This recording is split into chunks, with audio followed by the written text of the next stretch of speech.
Hi, everybody. So glad you could join me today. This is what we're going to be creating, totally outside my comfort zone. So I'm using Country Craft Creations' own paper collection, Gentleman Fleur. It's full of browns, great for an ancestry album, great for that guy album, great for that Just Because album. It's got a lot of things going for it. So I'm just going to do a quick walk through the project just so you know where we're headed. And let me get rid of that little banner that says going live. There we go. So on the front cover, I did some cutting of the paper. I just cut it down to, little strips that I thought would make a nice stacked embellishment over here on the left-hand side of the cover. And then I used the words from the actual collection. And then I had these gears in my stash. And I just used this is my go-to. The bottle's kind of really messy. It's the Nouveau Crystal Glaze. And that's what I adhered these with. And Tammy does have that in the store. So it measures 8.5 inches wide by 6 inches tall, and it has a 1.5 inch spine. Hi, Rhonda. Hi, Julianne. Hi, Katie. It has 2 pages in it, so it's a really, really easy album to construct. I use some seam binding as a closure, and I think it's the cream. And I should have checked before I came on as to what color this one is. It's sort of I want to call it brown, but then I'm thinking it might be one of the golden colors. If I remember, I will try to add that to the description at some point. So there's your front and your spine and your back. And remember, when I'm decorating in my albums, I normally cut my pattern paper 1/8 of an inch smaller than the page it's going to be adhered to. I had this gear die in my stash, so I cut out a bunch of gears and just used them as embellishments. I did glue them right to the pages because I didn't want anything to be popped up just in case, because there's not a lot of room between pages here. So, and I did use magnets in this, but I used small magnets just because I have an overwhelming stack of them and I want to use some of them up. So we open to the right, generous place for a picture. And here I did leave the magnets that you could tuck a picture in underneath it. And then it opens to the left. So room for picture here, and then again, room for picture here, because you want this paper to do some of the talking. And then on the front of page 1, we have this booklet, and I love this balloon. At least that's what I'm going to call it. Hi, Aura. Yes, it's beautiful paper. So I made this little booklet, and the measurements are in the cutting guide for the size of the booklet. And then what I did is I really wanted to showcase this globe. So I strategically cut my page, and I cut my page whole. So I did the whole measurement from side to side, and then I cut it in half for this measurement here so that they would match in the middle. I hope I'm explaining that well. And then I had 2 little pockets on either side of it, and that is what's holding that little booklet in its place. So you open it, or you take the booklet out, and then you open it to the left and open it to the right. And I'm thinking, you want to put the picture here, so you keep all of this, or just put pictures on either side, because you don't have to put pictures on every square inch of a mini album. So it just tucks back in like that. And then there's only one gusset, and I forgot to cover it with some pattern paper, so I'll probably go back and do that because it stands out like a sore thumb to me. but the back of page 1 actually, let's do the booklet first. There's a little pocket here, and this booklet goes inside of it. And these, I cut off the front page to this collection. That's like where I got this too. It was on the front of the collection. Hi, Dina. So it goes like so. And then this opens 2 ways. It opens this way. And then, gotta go all the way over this way. It opens like this. So you've got a nice spread for pictures, plus you're saving a lot of the design or the pattern paper because it's so pretty. And again, I was very strategic. Hi, Katie. When I cut out this piece because I wanted this design on the front of page 2. And this flips up and out. Again, I cut him out specifically for that location. And then it flips down and out. And keeping in mind that I did not glue the gear right to the page. I want my picture to stick out underneath the gear. And again, there were magnets. There's magnets on this page, and there are magnets here to here, but I will show you when we start constructing this album. And I use small magnets. You could use a large one. I just chose the small ones because I have several in my stash right now. So on the back of page 2, remember I said it's only got 2 pages? It's a flip that goes to the left with room for a picture. And then strategically, you could put your picture on here if you wanted to. And then again, there is another little booklet. And yes, I used the balloon again because I really like the balloon. It goes like so.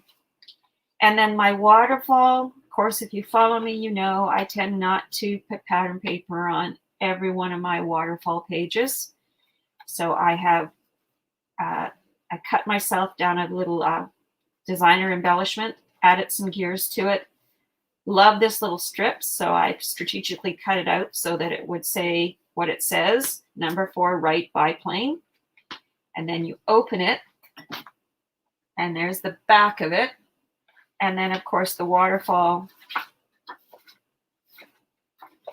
is just here for pictures.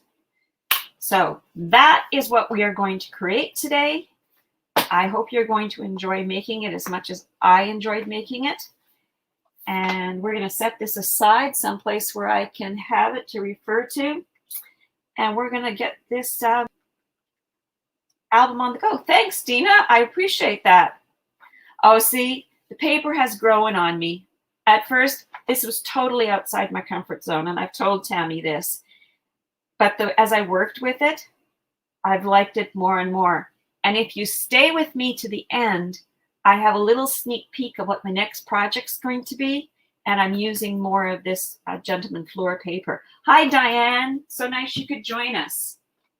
All right, so if you belong to CCC, you can find the cutting guide because I posted that last night. If you don't belong to CCC and you're watching this through my YouTube channel, you should definitely join Country Craft Creations or the Scrapbookers of Country Craft Creations. And that's where you can get this cutting guide, or if you join my Facebook group, you can get them there too. Hi, RJ. So nice that you could join us. So I'm going to hold this over to the side so I can keep referring to it. I'm going to move my water so I don't knock it over on things. The other thing I should tell you is I used 13 sheets of 12 by 12 cardstock to create this album.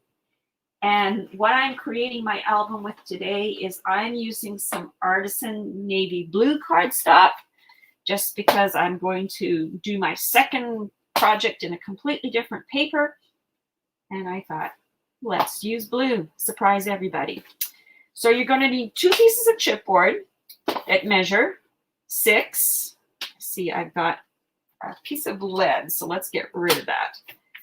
Sorry, I was writing on here before my live, and I just noticed there was a little tiny piece of lead up here, like pencil lead, and I went, oh no, I don't.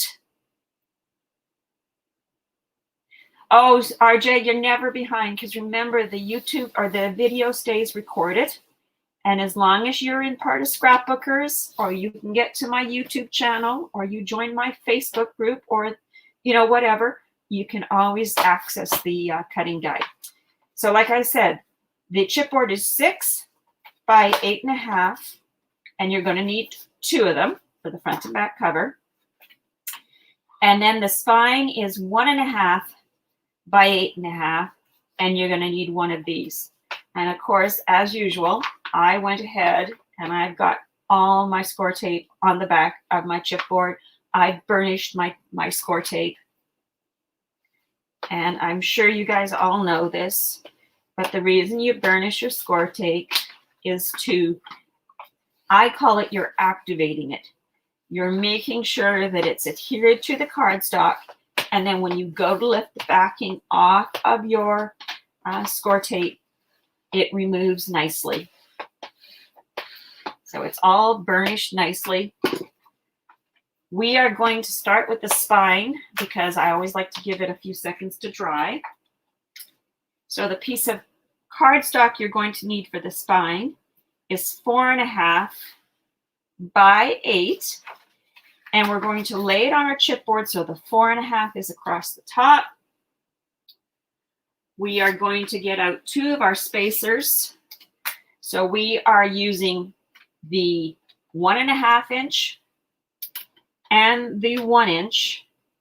So you're going to put your 1 inch spacer along the top.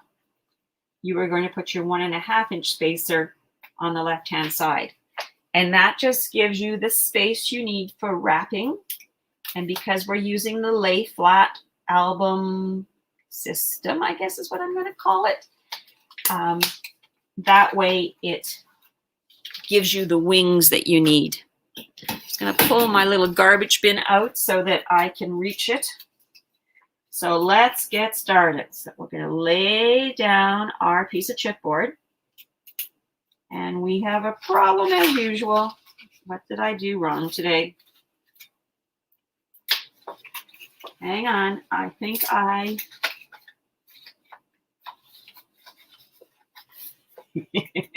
it wouldn't be a Bonnie project without a whoops in it, would it? All right. So what we're going to have to do is we're going to have to cut a piece of paper because there is a typo. Like I say, would it be a Bonnie project without a typo? So your cardstock to cover your chipboard for the spine should be 10.5 by 4.5. So you guys are going to have to bear with me while I dig out another piece of cardstock.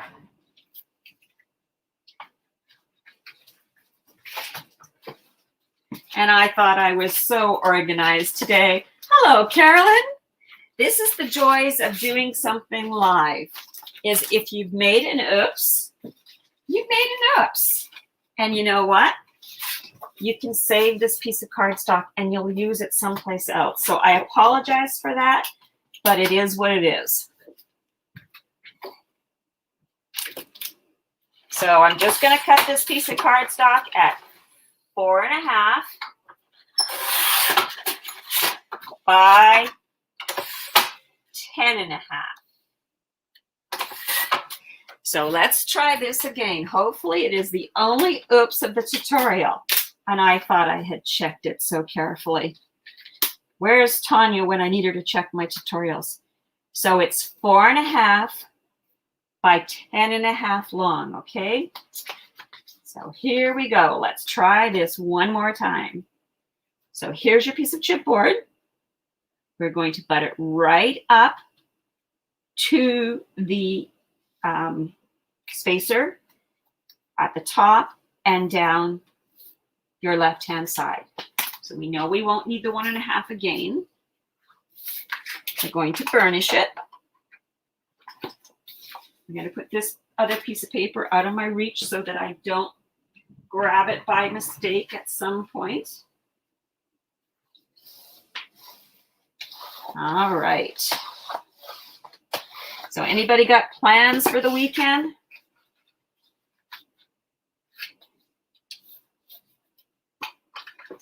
Hello, Marguerite. How are you today? We were supposed to be camping this week, but I'm sure as many of you know that know me, we've had terrible fires here in British Columbia this year, and the place we like to go camping, we can't right now because of a forest fire. And because of all the smoke that's in the air, we decided we would stay home. So all I've done is I have folded my cardstock, and I've also I'm folding it back on itself because it's going to be the spine piece, and our wings are what are going to be attached to the actual front and back cover. So I have 4 little rectangles, and what I want to do is I want to cut them out. Oh yes, it's been pretty warm here too. Oh, farmer's market sounds like an awesome thing to do, Aura. Yeah. Oh, and I'm assuming the Chiefs are. Sorry, I don't follow baseball or football. So are they football or are they baseball? Me too, Marguerite. We really wanted to go camping. I had it all figured out. Had someone to host it for us because we don't take both of our dogs when we go camping, just because our bigger dog, he doesn't really like bugs. And it's actually easier when we just take one dog. So I'm cutting out my rectangles, and what I'm doing is I'm going up to about a 1/16 of an inch away from that corner of that chipboard. Football? At least I knew it was one of the two, Aura. I'm feeling pretty proud of myself for knowing that, because my husband is not a football or a baseball or a hockey fan. So it's not something we've ever watched. But my father was into all of that stuff. So as a child growing up, I was exposed to lots of football, baseball, and hockey. So what I've done is I've cut out my 4 triangles. We are going to take our scoring tool, and I'm just going to do this now. I'm going to do it a little differently than I've done it other times. And what I'm doing is I'm burnishing on the good side of my cardstock right along the edge of my chipboard. So I'm sort of getting a little dip down or an indent, because I'm going to want to put my score tape on my wings, and I want to do it now before I forget and start mitering. And so I better do it while I'm thinking of it, or we will forget. And I just find it easier.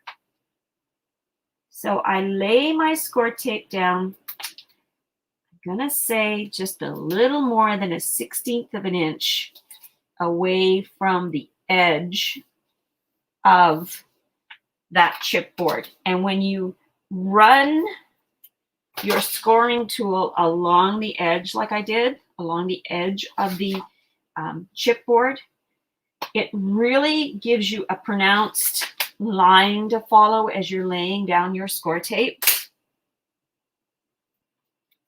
I need a couple of more pieces. I have a little piece of, I'm assuming it's score tape from when they cut these things into rolls, and it wants to be attached to me, so we got rid of that. Yes, we managed to get camping for 1 week in June, and then pretty much July rolled around and we started having forest fires here. We don't have any fires right now that are really close to us, but we're getting smoke from the fires that are a little further up in BC. And we're also getting smoke from some fires that are down in Washington State. Just depends on which way the wind blows. So outside today, it's a pretty smoky day. I hope you're not hearing my air conditioning running, and it's not too loud and it's not bugging us. but I can't have windows open today, so having some air on is what we're going to do. So I'm going to do this with this one, kind of put it in the middle. There's no right or wrong way of laying down your score tape. It's whatever you like. So let's burnish the score tape before we forget.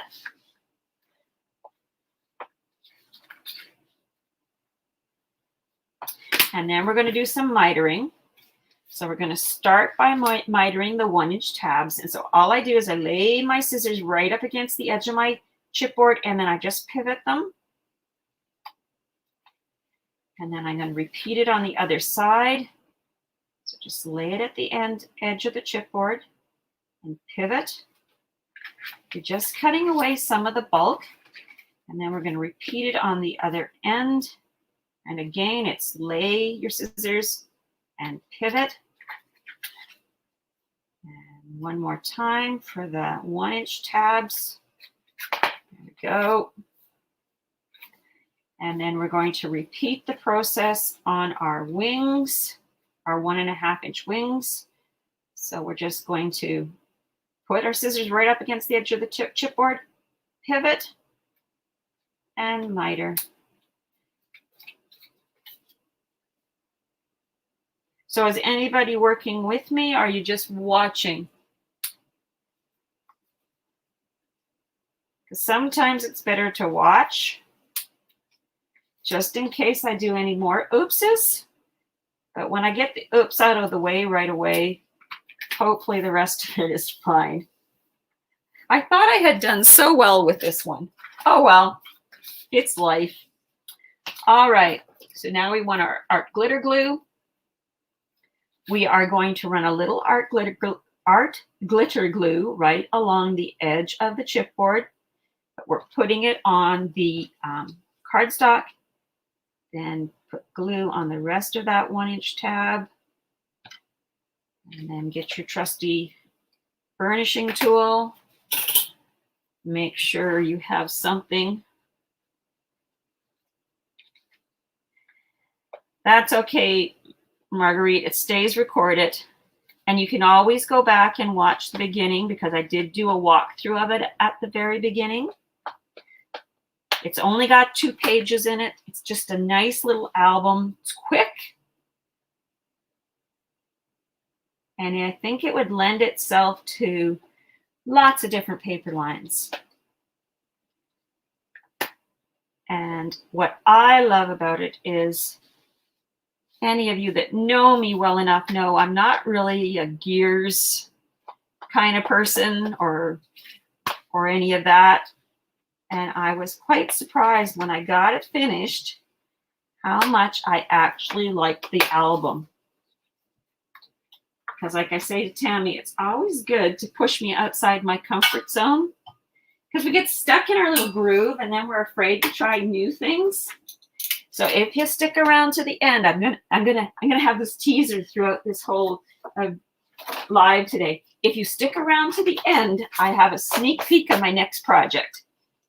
So I cut 2 pieces of cardstock that measure 8 by 10.5, and that's to wrap the front and back cover. So you need 2 of those. Lay it with the 8-inch side across the top of your scoreboard. Add your 1-inch spacers. And let's get the backing off of my score tape. And you'll see I did an oops here, so I had to add a little bit more. I know that some people use art glitter glue, but I like to have full contact. So I still use my dry adhesive for this purpose. So I'm pushing it right up to this top spacer and right over to the spacer that's on the left-hand side. So leave them laying up there. We're going to give this a good burnish. And we're going to do the other one right away too, and then we're going to do our folding and cutting. So bring in the second piece. We're just going to do, as a friend of mine calls it, a rinse and repeat. Remove our score tape. backing.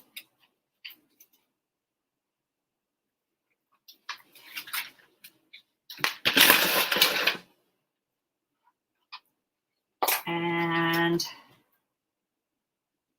tuck this right up to the top, right over to the right-hand side, and you're pushing right up to your spacers.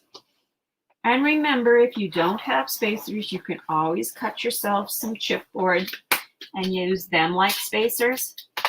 But I like the spacers just because they don't end up getting bent. They're just classy. I really like them.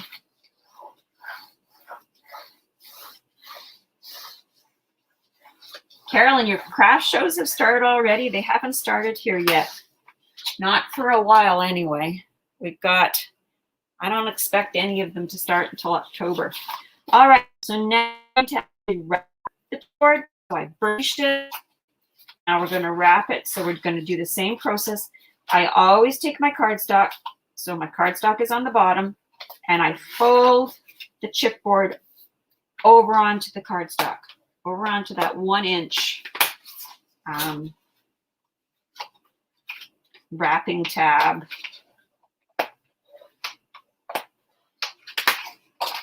And then the 2 long sides. Doesn't matter which way you do this, whatever works in your world. And the last one. Now remember, I am using Artisan, so I know that I can be, as I say, quite heavy-handed, and I don't end up having any cracking, which is what I love about Artisan. So again, we're going up to about a 1/16 of an inch away from the chipboard.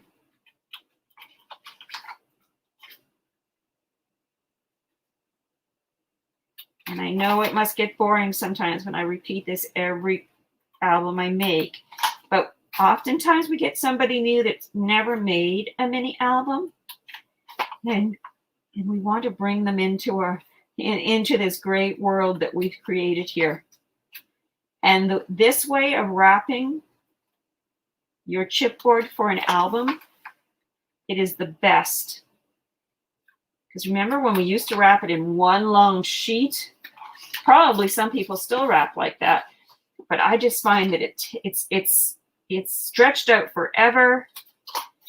There's more chance of cracking. And if I make a really big mistake, I can always take my spine off of my covers and save my project. And I have done that. Okay, so that was them. So what I'm doing is I'm going around and I am mitering all of my 1 inch tabs. Oh, okay, good, Carolyn, because I was thinking craft fairs already. I'm not done with summer. I'm hoping we're going to see the sun again. And I shouldn't say that. We had some sun earlier this week, which was lovely. But like I say, the wind has shifted, and now we're back into a smoky pattern. It is what it is.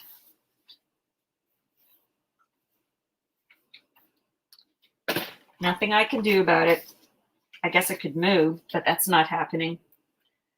So now what I am going to do is I'm going to turn it on its side.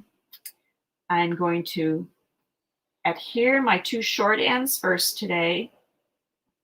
And all I ever say about this is I always like to repeat. If I'm going to do my 2 short ends on one cover, I do them on the other cover too. So I hope that makes sense how I said that. Just because I want it to look the same. And this ends up being just what pleases you when you look at your project. So let's do the other short end.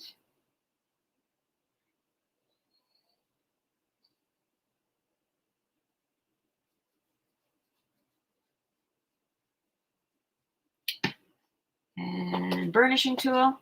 Hello, Miss Tammy. How are you this fine afternoon?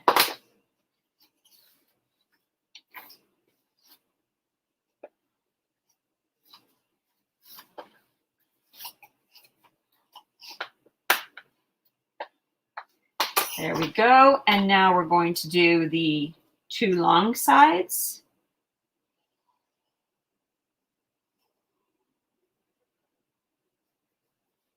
You missed the walkthrough of the project, Tammy.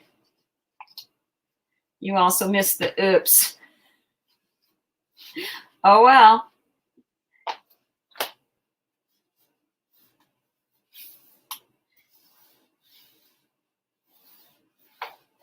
And burnish.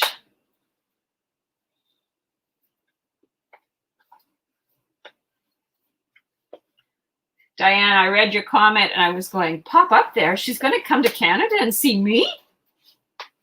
Then I realized you were talking about the craft fairs that Carolyn's going to be doing.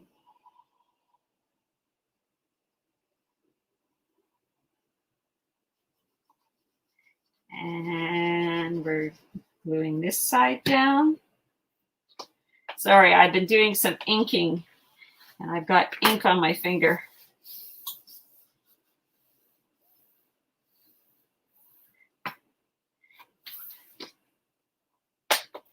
Well, you're going to have to go back and watch it, Tammy, to see the inside.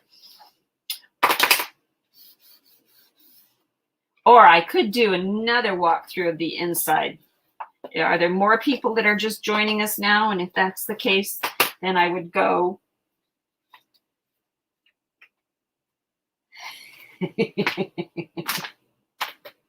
See, people, this is the joys of a live tutorial. You get to see when a huge oops is made, and it is okay. Because that's what happens sometimes, and obviously this is the day that it was going to happen. So I gave you guys the correct measurement, but I cut the wrong measurement. This should have been 6 inches tall, and I did it 6.5. So we're going to have to redo this piece.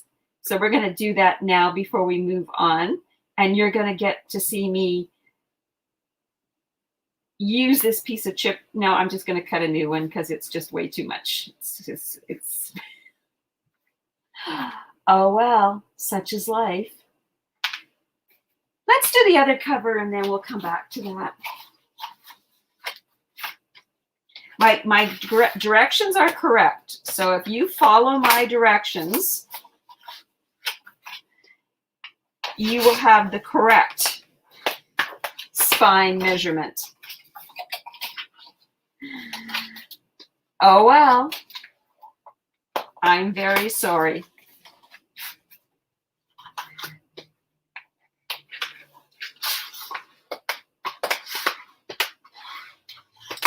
It would work if I wanted to attach my cover. If I was doing my album in the different, if in a portrait profile, this hinge would work. But because I'm doing my album in a landscape, it's not going to work because this is only 6 inches and this is 8.5. So that's why it's not going to work. Anyway, it could be worse. It could have been a bigger part of the project, but it's not. And like I say, the measurement I gave you was correct. Just for some unknown reason. Oh, I know what it is. So that piece of cardstock that I said was the wrong size is actually the right size. It's just I didn't cut my chipboard for the spine at the right size. I cut it too big. Oh well. Could be worse. So all I'm going to have to do is cut us another piece of chipboard, or cut myself another piece of chipboard.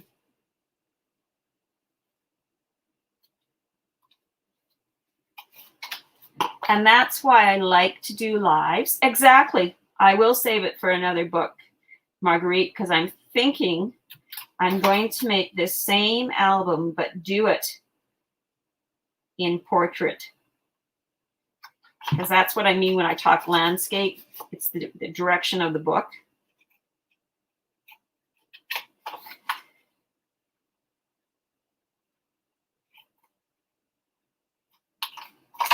Okay, so there's our corners. And now we're going to miter them just like we did to the other cover. And again, you're just taking your scissors and laying them right up against the edge of the chipboard. Now you see, if I did record it, you would never know. Oh, Tammy, I think we could both agree that I am the queen of oopses. Or we're both queens. Well, or what would be the other one? I could be the princess, because you definitely have to be the queen, because you own the business, not because of the oopses. But you know what? It's okay. And I know Tammy, who knows me well, is going, Bonnie's saying it's okay. It's part of life. I'm not perfect. Don't tell Sally. That's right. That's right. Sally is the queen. But I don't know, does she ever make an oops there, Tammy? So let's lay our...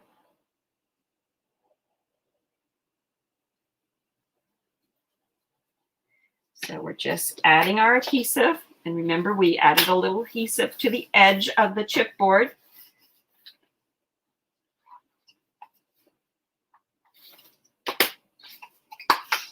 There you go. To be honest with you, I don't know anybody that doesn't make an oops from time to time. And sometimes when we make oopses, it's to give us the opportunity to do something again so that we get it straight. And I'm thinking the reason this oops happened is because I'm going to give you a little tip about cutting chipboard. And some of you may already know the tip, but you know, sometimes we forget the little tips we get along our journey. And when we get them reinforced to us, it's just going to make our little tutorial go a little longer, which I apologize for. So we'll try and catch up our speed someplace. But it's only got 2 pages, so it's a easy, you know, it's an easy album. I bet you could get one of these done. For sure, you could get it done in a Saturday. This would be a great project to take to a crop.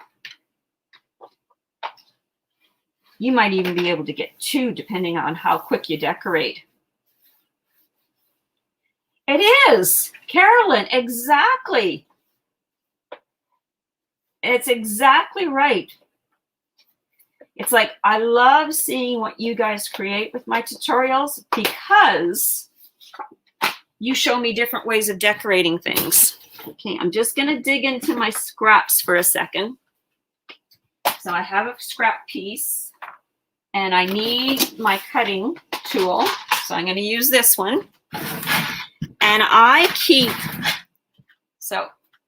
keep my old Fisker blades. I have a couple of them over there. And when I want to cut chipboard that's too small for my big cutter, I always do it this way. So I put in my old blade, because if I cut chipboard with my new blade, I'm going to wreck it. And these are expensive. Our spine is 1.5 inches wide. So that I had right. So what you want to do is you want to run your cutting tool or your blade up your chipboard. Then I turn it over and I repeat it. And voila, there's your piece of chipboard.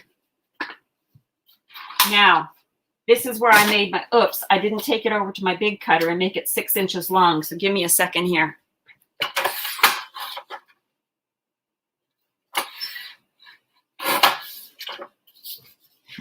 There's the spine piece we needed.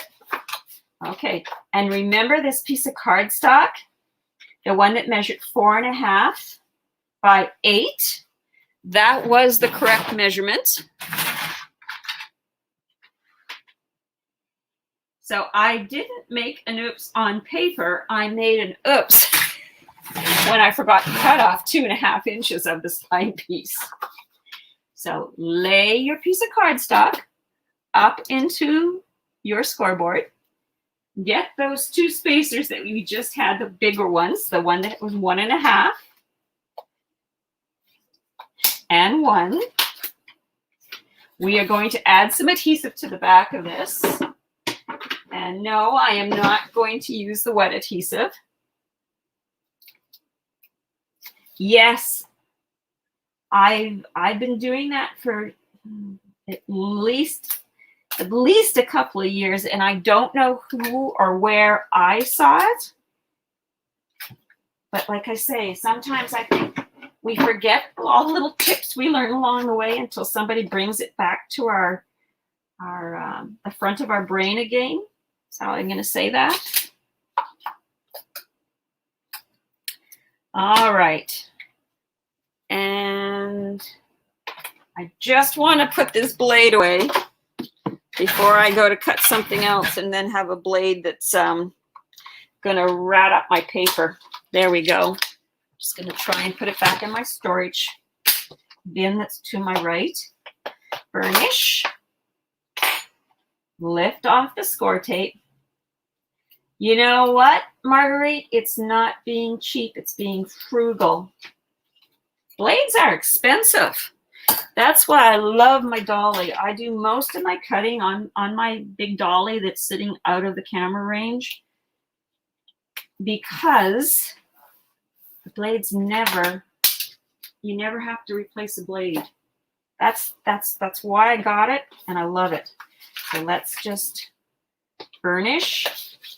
You guys know what we're doing here. So I'll just kind of do this quickly.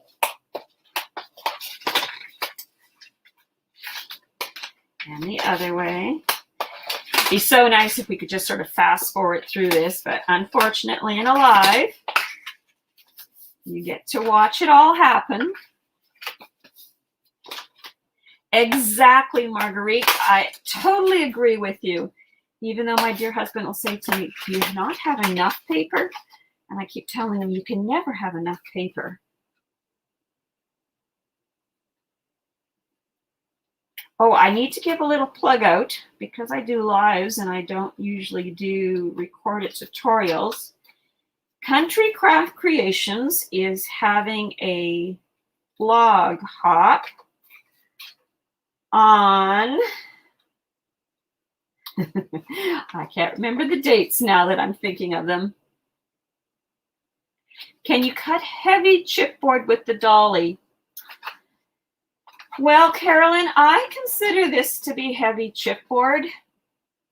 It's cut all the chipboard I have ever wanted to cut with it. So, Tammy, if you're there, can you answer that question?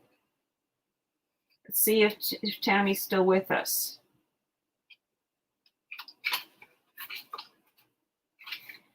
But I consider what I'm using here to be, it's not lightweight chipboard for sure. I know that.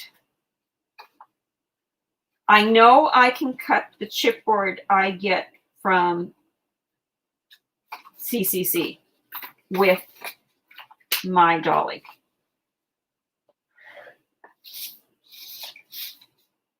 She must have had to go someplace since I don't see she's answering. You know, Carolyn, I will try to find out, but if you buy your chipboard from Tammy, and that's the chipboard you use, I can say, yes, my dolly 550 will cut it.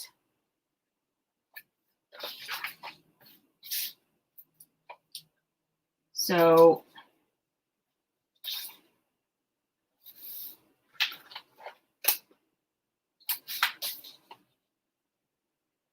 and now I'm down the middle.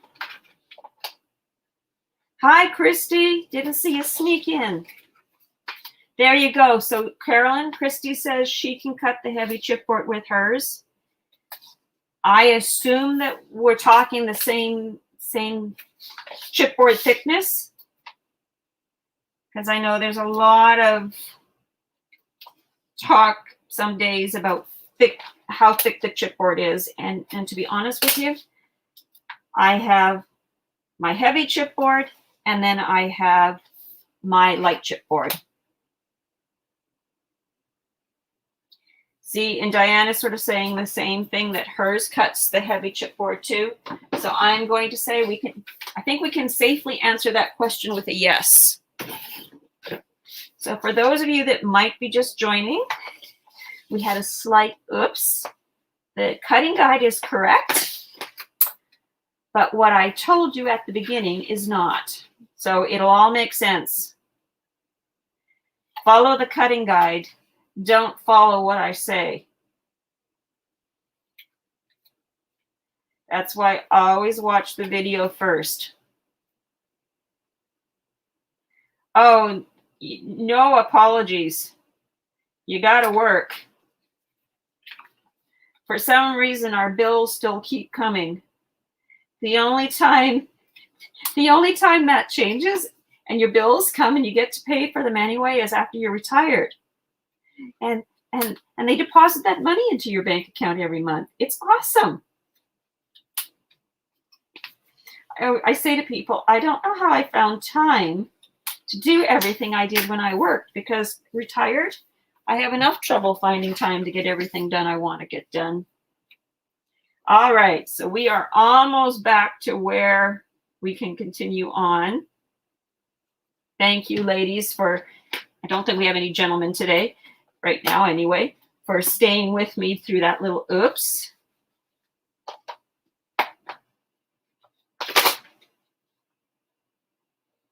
We'll be back on track here in just a second. All right.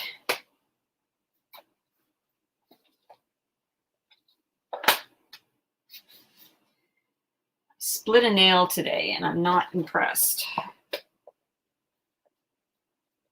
Things get caught in it. All right, so there's our spine. There's our one cover. And here is our other cover. So I'm just going to put the top back into my glue, or the pin back into my glue, so that it doesn't dry out. So now we're going to move on. So we're going to push our spine right up into the left-hand corner of the scoreboard. I am going to remove the backing off of the wing that's furthest away from the left-hand side of the scoreboard. And then I'm going to take one of my covers, and I have my cover with the 6-inch along this side and the 8.5 along the top. I already did a quick dry fit there as we were chatting. And now I'm just going to drop this down on that adhesive. I always like to take a wee little look, and I'm happy.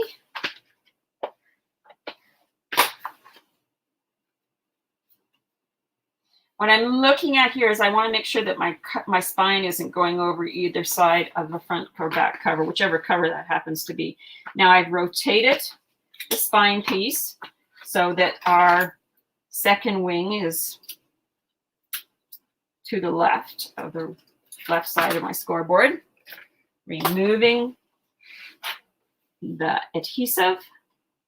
And again, I want to make sure, kind of just, I have it on top of the spine piece, and then I just kind of bring it down.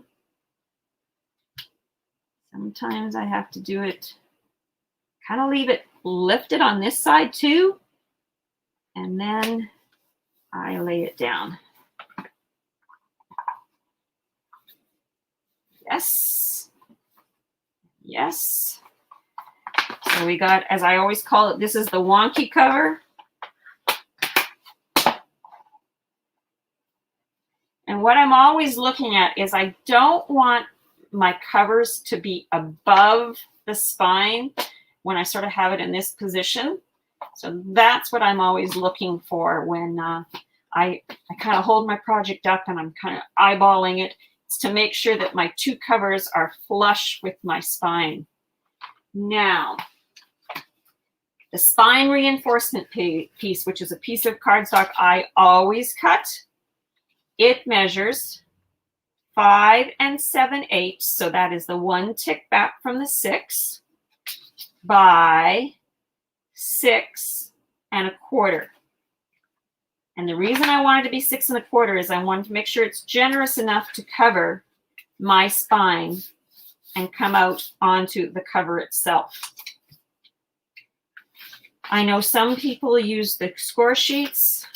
I have a lot of rolls of score tape that I don't use nearly as quickly as I once did. So I'm trying to use some of them for these jobs, just to,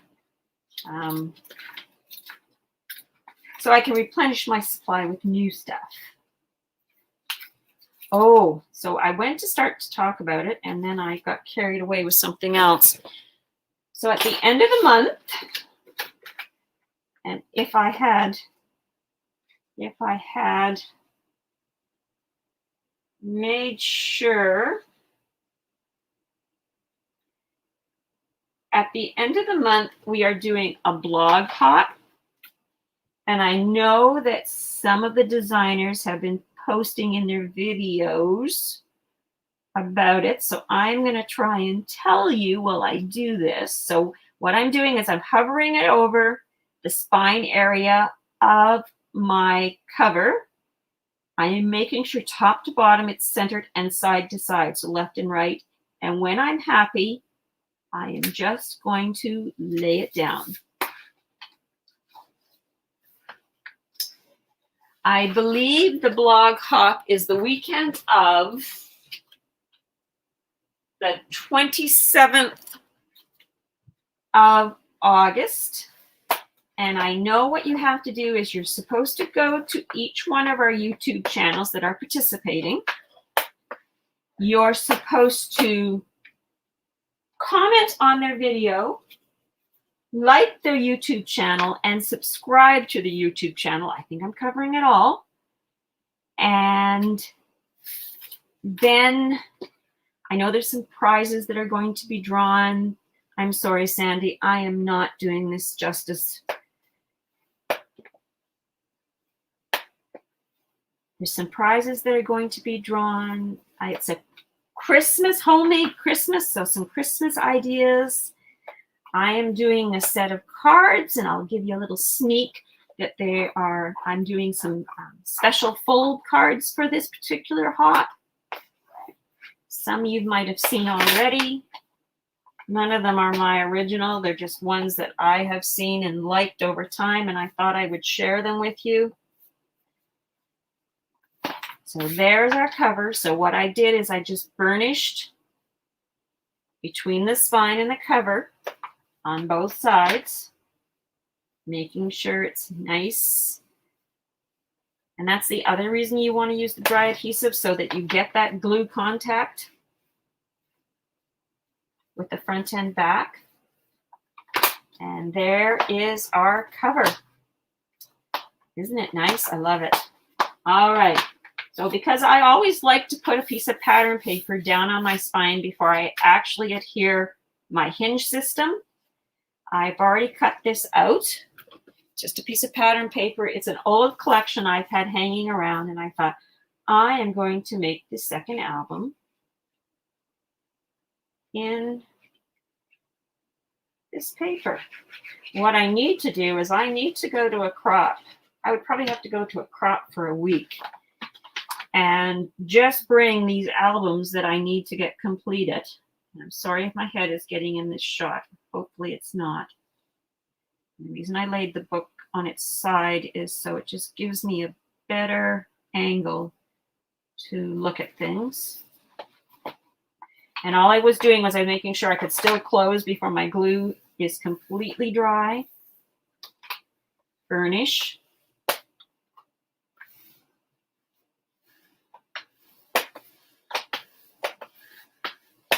There we go. And there is our cover with our piece of pattern paper on the spine. So now we're going to set the cover aside, and we're going to work on the hinge system. And this is the smallest hinge I've ever seen, because it's 2.5 by 5 3/4.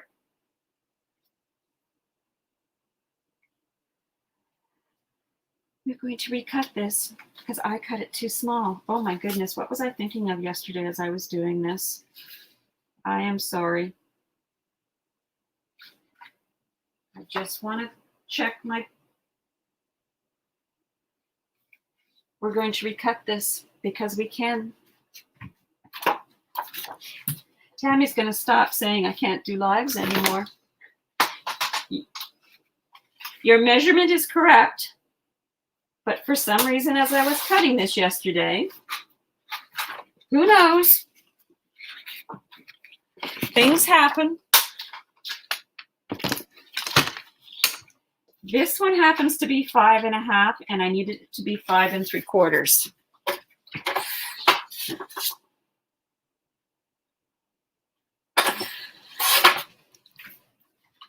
All right, let's score our hinge.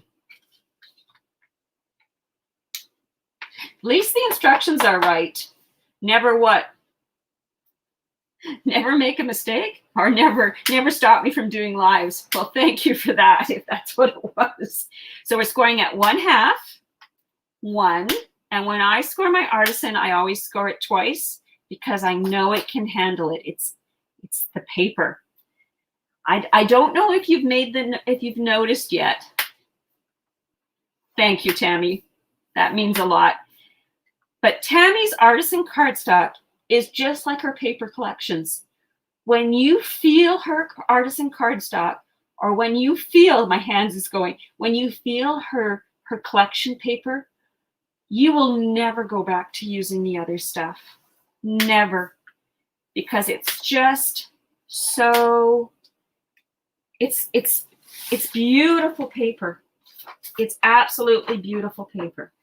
All right, so now let's do our measurements here. We scored at 1/2, 1, 1.5, and 2. And we have laid our piece of cardstock in the cutter, in our scoreboard, with the 2.5-inch side along the top. We are making 2 hinges. So basically, I turn my paper over and I like to fold it down on itself. And then I like to bring the hinge up. There is your 1 hinge. And because I'm only making 2 hinges, I am literally going to turn it around and repeat. I've got my raw edge away from me. I'm folding the rest of the cardstock up on top of it, burnishing it, and I'm standing up my hinge. And there are our 2 hinges for the book, for our album. Yes, Diane, it is the best. And like I say, if you haven't ordered artisan, if you've looked at it and go, oh, it's a lot of money. You know what? In the long run, you are saving money for 2 reasons. Reason 1 is your project is being made with quality paper. Reason 2, you actually use less because you're not having to recut because something has cracked. Can't say it enough. So as I was talking, I did the 1 hinge, so I will explain what I did. Because I always have to remember there could be somebody that's never made a hinge with me before. Exactly. That is exactly right, Tammy. Thank you for saying it. That is exactly what I wanted to say. You're saving money because you're not throwing it in the garbage. So I want to glue my hinge together. I take my art glitter glue, I glue it on one side of the hinge mechanism, and I lay it over on top, the other side. Except you don't use too much glue so you make a mess. But that is the other nice thing about the artisan. It dries clear. Exactly, Tammy. What you just said there, you spend less because you're not constantly throwing projects away because they've cracked. So there is our hinge system. I told you we're going to use that other piece of paper. There is our hinge system, ready to roll. So let's bring our album back in. And I specifically chose this piece of pattern paper because it's a cheap piece of paper. Because it has all this nice little check design on it, I can use those checks and lines to help me get my hinge into my book, hopefully straight. Now you could choose to use art glitter glue to do this. You could use dry adhesive to do this. I am using art glitter glue because I've learned that I can get my hinges in my book, and I quite like using art glitter glue. So I'm just going to have to focus on what I'm doing for a second. I'm measuring top to bottom. And I usually take my short little ruler and I use it as a guide. So I have a 1/2 inch at the top, a 1/2 inch at the bottom. Over to the side, about a 1/2 inch at the top. Tap, tap, tap, just a little bit. And that is the nice thing about the glue, is it gives you that second to move your hinge system around a little bit. Give it a good burnish. Remember, there's only 2 hinges.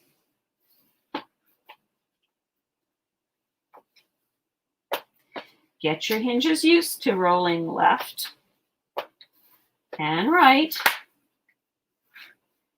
There we go. And there is our hinge system. Hi, Katie, in our book. So look how far we've come. All right, it has taken us an hour, but that was because of my oops, but that's okay. The cutting guide's correct. Just watch the video first.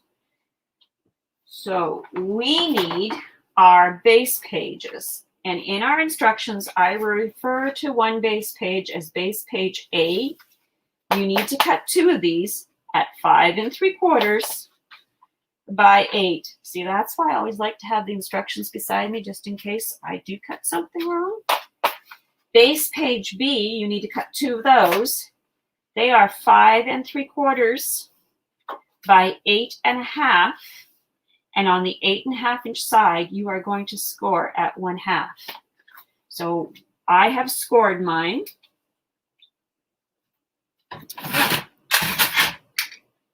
I'm going to remove my little notes. I'm going to burnish on the score lines. I'm going to do both together. Do them at the same time. Like so. I like to miter them. So I'm just taking a little, so I'm taking my scissors, butting them right up against the edge of the cardstock, and then I am just doing a slight miter. And repeat this on the other side, and we're going to do both of them at the same time.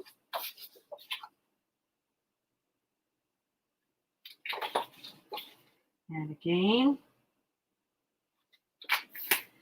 And we have, and then I always give it another burnish.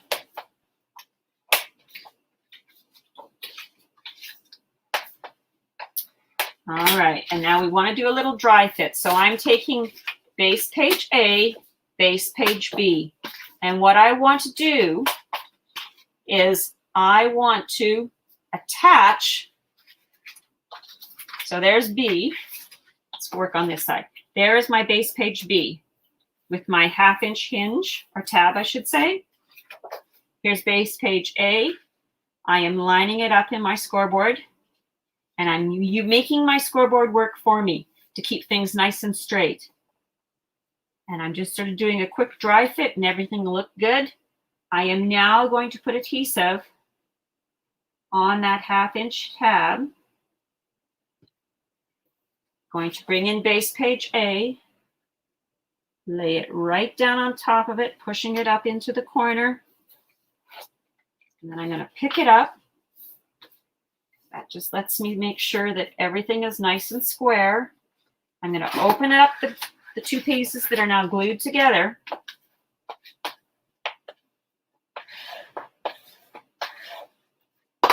And there is one of your base pages ready to go. So we're going to repeat it on the second one.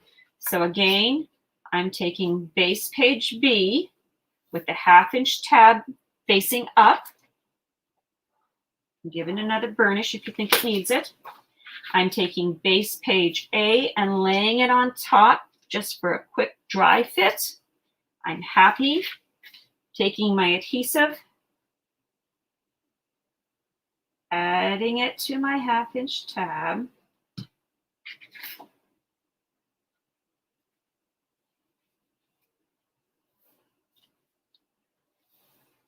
Voila.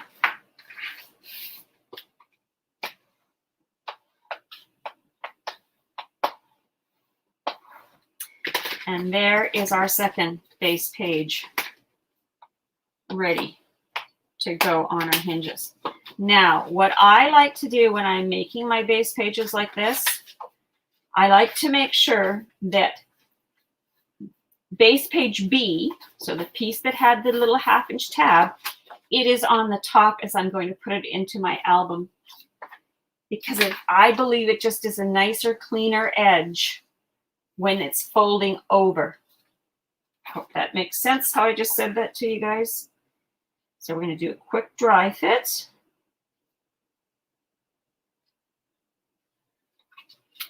And what I'm looking at is to make sure that top to bottom, I'm nice and square. I think I'm just going to push it a little closer and just see if I'm still going to be happy. So I'm just going to take my page and just ever so slightly, I moved it up a little bit. You're never going to see that little bit of space on your hinge. I always add the adhesive to my tab, like so. And I try to keep it to the top of the tab so it lessens the amount of glue that I can make a mess with. Just want to make it, I'm good with that. Burnish it. Now, you could leave an opening at the top of this page if you wanted to for an insert. I am not going to because I'm going to close mine up. And again, as I've said before, that's a choice.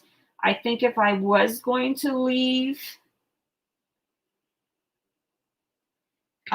room for an insert, I probably would have made my cover bigger. So I always like to start over on the right-hand side of the page and lay it down to the hinge, like so. Then I don't have any skewing of the page, any bubbling, you know, all those things that we don't want to have happen. Give it a good burnish. And there is page 1.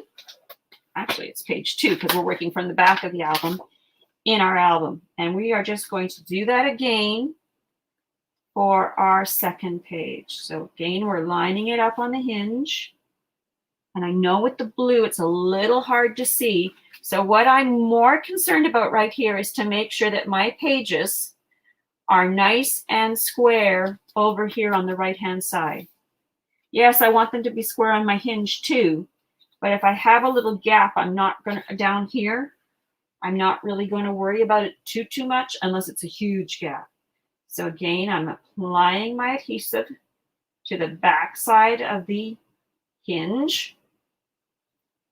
I've held my page in place. I'm finding my burnishing tool.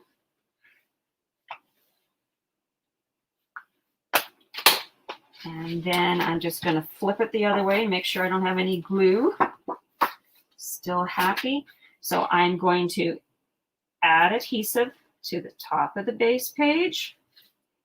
Add adhesive to the bottom of the base page. And then I'm adding adhesive to the 1/2-inch hinge, making sure that I'm not getting too much glue too close to this side where the pattern paper is. Okay, I'm happy with that.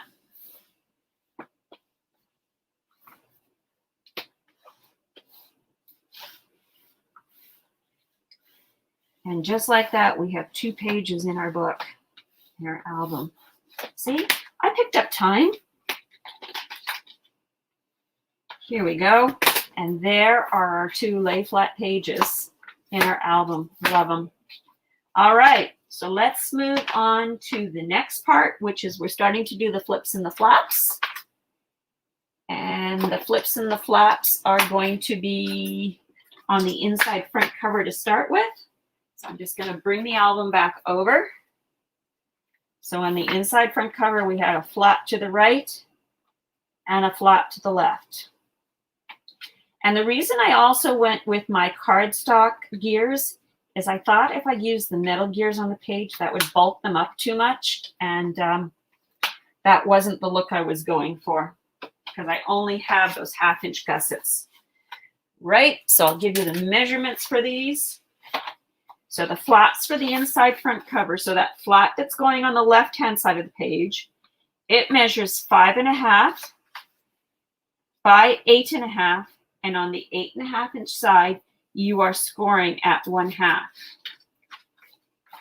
Our smaller flap that is on the right-hand side measures 4.25 by 6 3/4, and on the 6 3/4-inch side, you score at 1/2. So let's fold on those score lines, burnish on those score lines.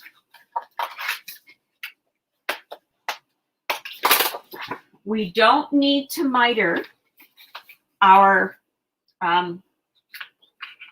tabs, because these tabs don't go to the top or the bottom of the page. We're centering them. So the larger flap that's on the left-hand side, we're centering it top to bottom. And our smaller flap that's going to go over here on the right-hand side, we're doing the same thing. So let's add some adhesive to it.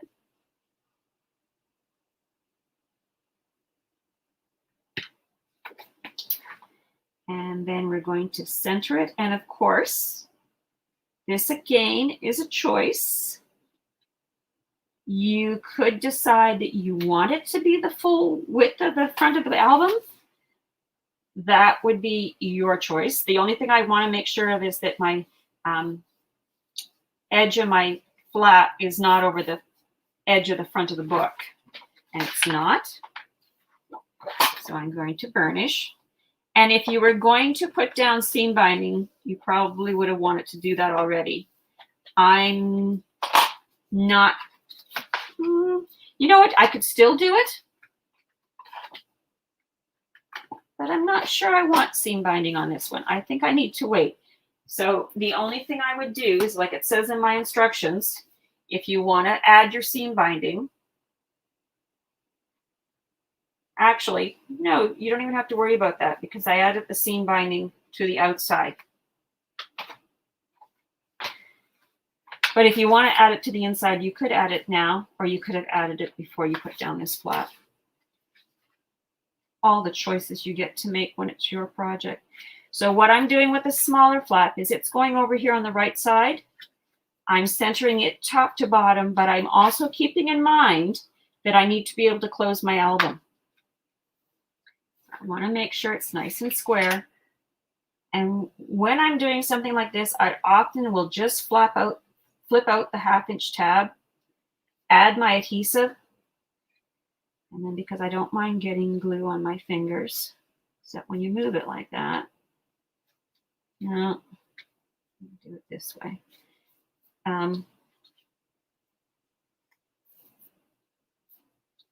No, I need it. Sorry, folks, was a little too low for me. Now remember, the art glitter glue dries clear, so any of that little mess is just fine. Just don't glue it down this other flap. I just want to make sure my book is going to close, and it is. All right. Now you could use one big magnet, or you could do like I am going to do, and I'm using 2 small magnets. And the reason I'm using the 2 small magnets is I got a lot of small magnets and I want to use them up. Because I normally gravitate to my large ones. And like I say, I want to be able to buy more stuff, right?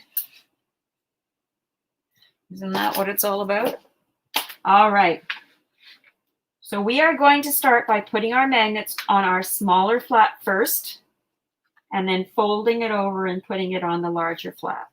And it's just to keep everything secure, so nothing's flapping in the wind, as I call it.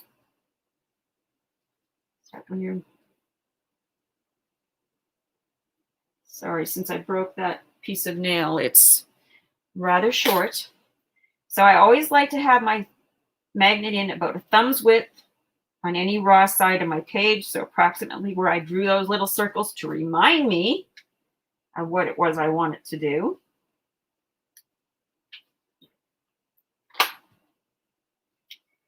Putting the other one there, sliding them off because I'm going to put a little bit of adhesive on top of my magnet. Don't know where I learned this or why I do it. It's an awfully long piece of adhesive. Let's go for a little shorter one this time. There we go. Better length. And we're going to remove the backing.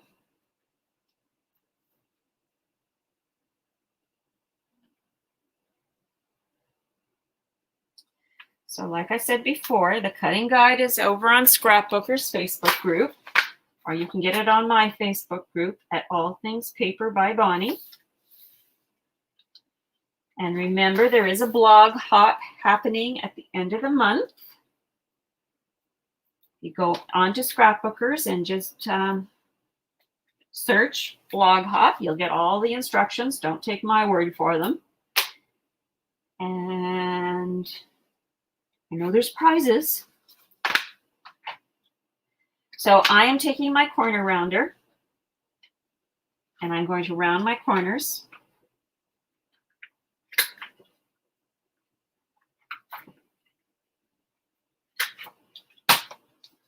And I'm going to round the corners on the smaller flat. You don't have to. This is optional. Hopefully my head didn't get in the shot as I touched the camera. So there's your flaps for the inside front cover. And then for the on page 1, this is probably our most technical page in the whole album. It's a flap to the left, like gatefold. And if you want to do this, you just have to measure your distance, cut your pattern paper, then take off your 1/8 of an inch, and you should be good to roll. Actually, yes, you should be good to roll. And then the booklet just goes in the 2 little pockets to hold it shut. And if you have a problem with it, please just get a hold of me and I will help you walk you through it. All right. So my instructions tell us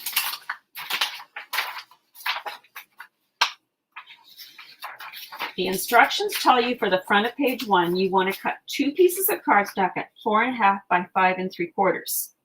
But I'm going to give you a second option just to make up for my, no, this is just something I had thought of yesterday. I cut my cardstock at 5 3/4 because that's the height of our base page. But then I cut the length of it at 9. Okay. I'm going to put this in our scoreboard. And on that 9-inch side, we're going to see if this is going to work. We're going to score at 1/2. Then we are going to rotate and score at 1/2.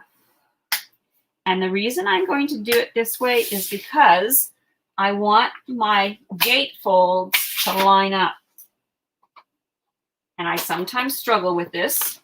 So this is how I figured out a way to make my gatefolds so they line up nicely. Now what I want to do is I want to take it over to my cutter and I want to cut it at 4.5.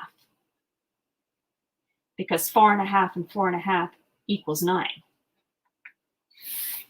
And if we look at our actual finished project, our flaps are 4.5 with this, with the tab on it. So let me take this over to the big cutter.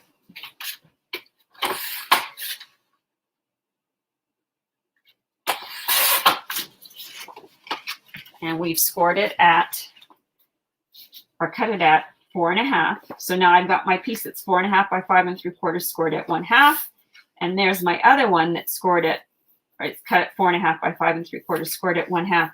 But the beauty of this is these two pieces are exactly the same height. So that's another little trick for today. So fold on those score lines, burnish those score lines. So I did not add that in the instructions. It's just a little tip for future reference when you're doing your gatefold.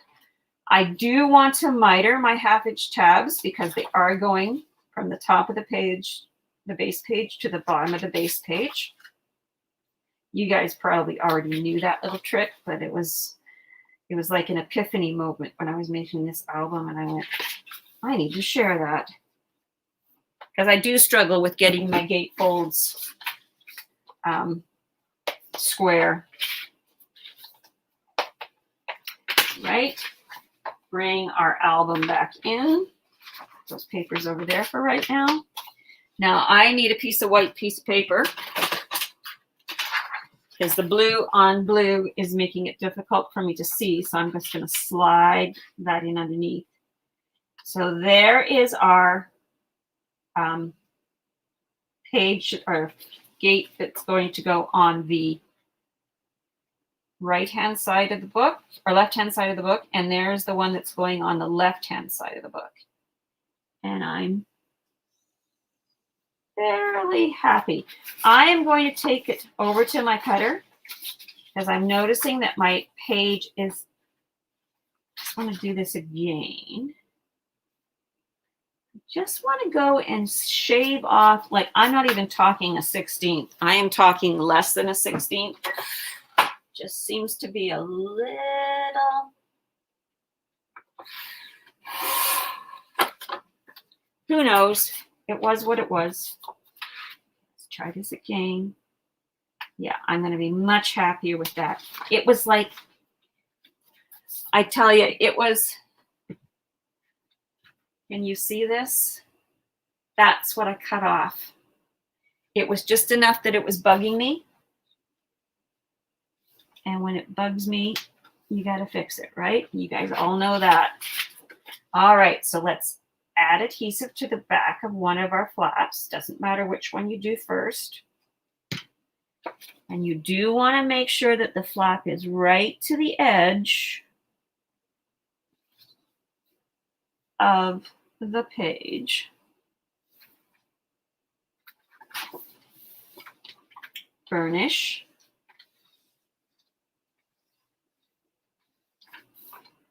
And I did make sure that I was nice and lined up with my base page all the way across. A hair, that's right, Tammy, just a hair. Now what I am doing is I'm lining my gate fold up, this flap that's on the left-hand side, I am lining it up to the flap that's on the right, and that's where I'm going to adhere it down. I'm making sure top to bottom it's nice and straight. I'm literally just going to flip out my 1/2-inch tab, add adhesive, and then tuck it back in like so.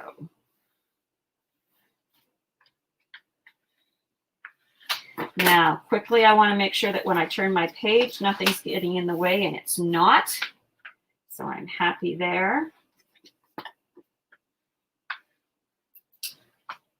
Now you could do this two ways. You could either add those little pockets that go down in the left and right hand corner, or you could take your booklet that we just created, or we are going to create, and we could put a magnet on the back of the booklet and then put a magnet in here.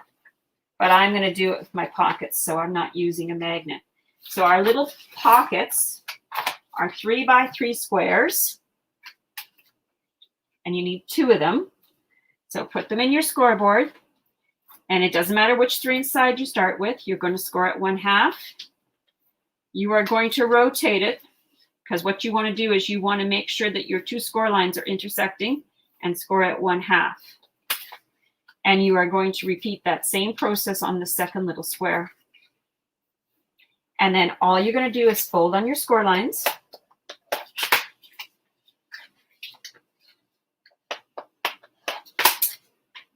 I'm going to book back over just so you can see. So this little pocket's going to go on the left-hand side. And then for the one that's going on the right-hand side, if by chance you have scored it the wrong way, mine are not, but if you had, all you could do is just fold it the opposite way and then it would work. You'll understand what I'm talking about when you make these. I used to go into a long lingo about, you know, if you turn it counterclockwise, and I discovered that it's just as easy just to score and fix it when you get to this point. So I'm cutting through my X's.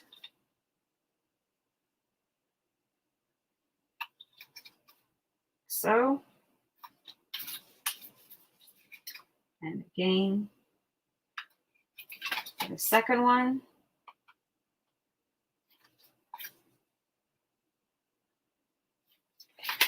Rid of all this. And we want to burnish them again.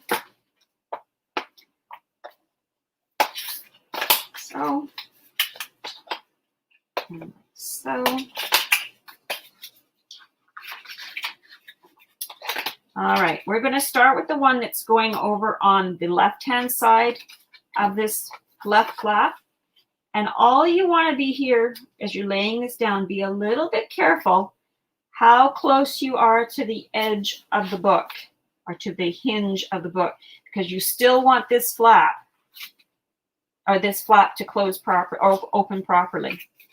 So I'm just going to start by putting a little adhesive on my bottom half-inch tab.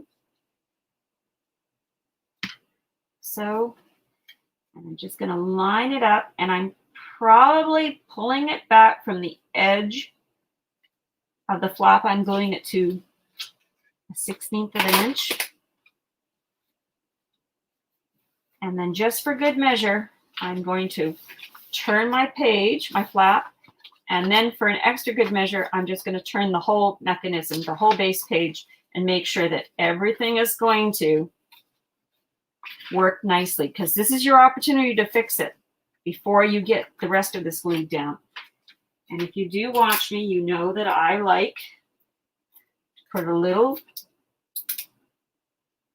sellotape. Somebody asked me, or we got into a conversation the other night on our Friday night Zoom about my calling it sellotape, and it's the influence of, I have a friend, and I refer to her as my daughter of choice because she's that much younger than I am, and she's from the UK, and that's what she calls it, and it sort of stuck.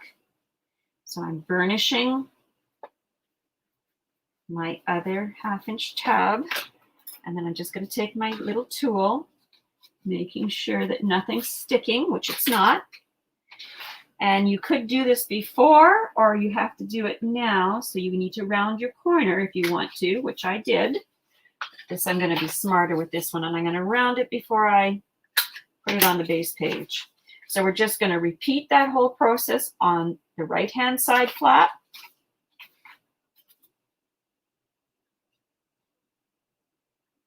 I'm going to do the bottom one first. And again, what I'm looking at is the edge of the base page,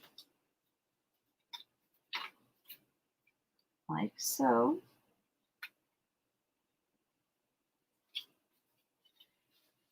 Wipe up the glue.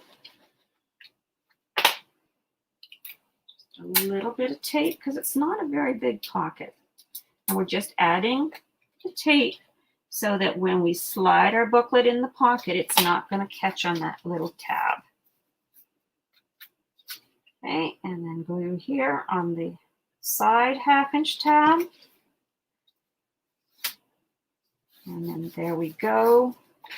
Give it a nice burnish, keeping in mind our art glitter glue dries clear. Just one of these. Yeah. Now, I purposely did not miter my flat half-inch tabs until now, because I did use them to line up the flap that was on the right and the flap that was on the left when I was adhering these base flaps. All right, so there's our two flaps. They line up nicely. I'll put the paper in behind so you really get to see. And that's why I like to do them the way I just showed you, because then you get this nice, it's a beautiful lineup. No gap. Very important, no gap. All right, and the booklet that's going to go into that little pocket we just created is 7 1/4 by 10 1/2, and on the 10 1/2 inch side, you are scoring at 5 1/4. You're going to fold and burnish on that score line.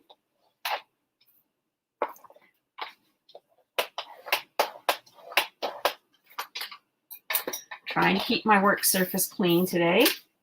Not doing too badly.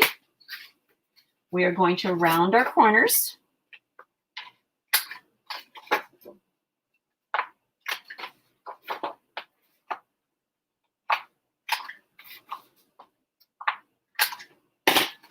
And then this wonderful little booklet is what holds those flaps closed, and it just slides in like so.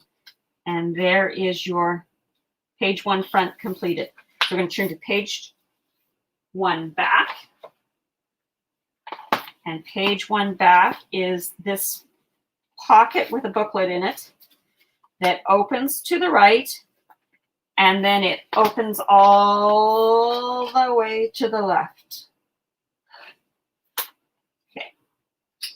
And for that, we need a few pieces of paper.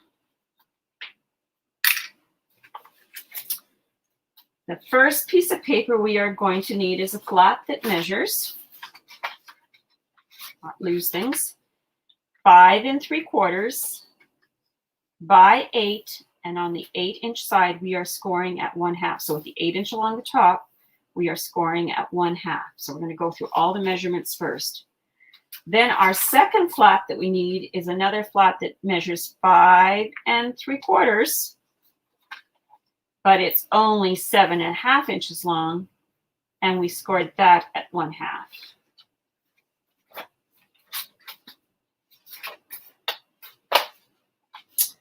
And then we're going to put a pocket on the front of that whole little mechanism. It measures 2 1/2 by 6 3/4 less a hair, or less a 1/16, as I said in the cutting guide. So on the 2 1/2 inch side, you score at 1/2. Then you rotate it to the 6 3/4 inch side, and you score at 1/2. Rotate again and score at 1/2. And then we have a booklet that's going to go in that pocket. I was into booklets when I was making this. 6 1/2 by 10, scored at 5. So let's burnish on these score lines. Let's do our mitering, because these pages go from the top of the book to the bottom of the book.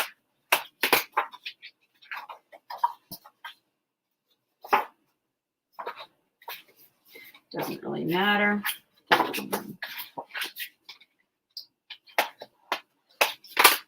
And then we're going to fold the pocket. Just going to do all our burnishing at the same time.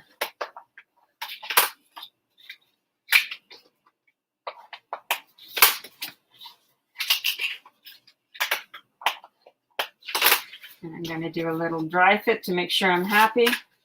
I'm going to fold the booklet. There we go. All right. So we're going to do some mitering. Do the pocket first. We're going to cut through that square. And the top of the 1/2 inch tab. We want to do those two flaps because they're 5 3/4 inches tall. Second one.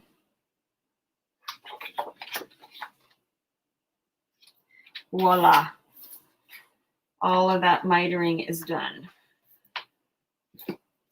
Okay, bring the book back in. Now, the longer of these two flaps, that is the one that's going to adhere to the actual base page of the album. I'm bringing my piece of paper back in so I have some contrast. I'm going to do a quick dry fit, and I'm happy I'm not hanging over at the top or the bottom of the page. Add my adhesive. Now, another reason not to round your corners before you put them in the book would be like in this particular case. So what I'm doing is I'm just making sure I'm not over the edge of my page, and I'm not. I'm going to open it.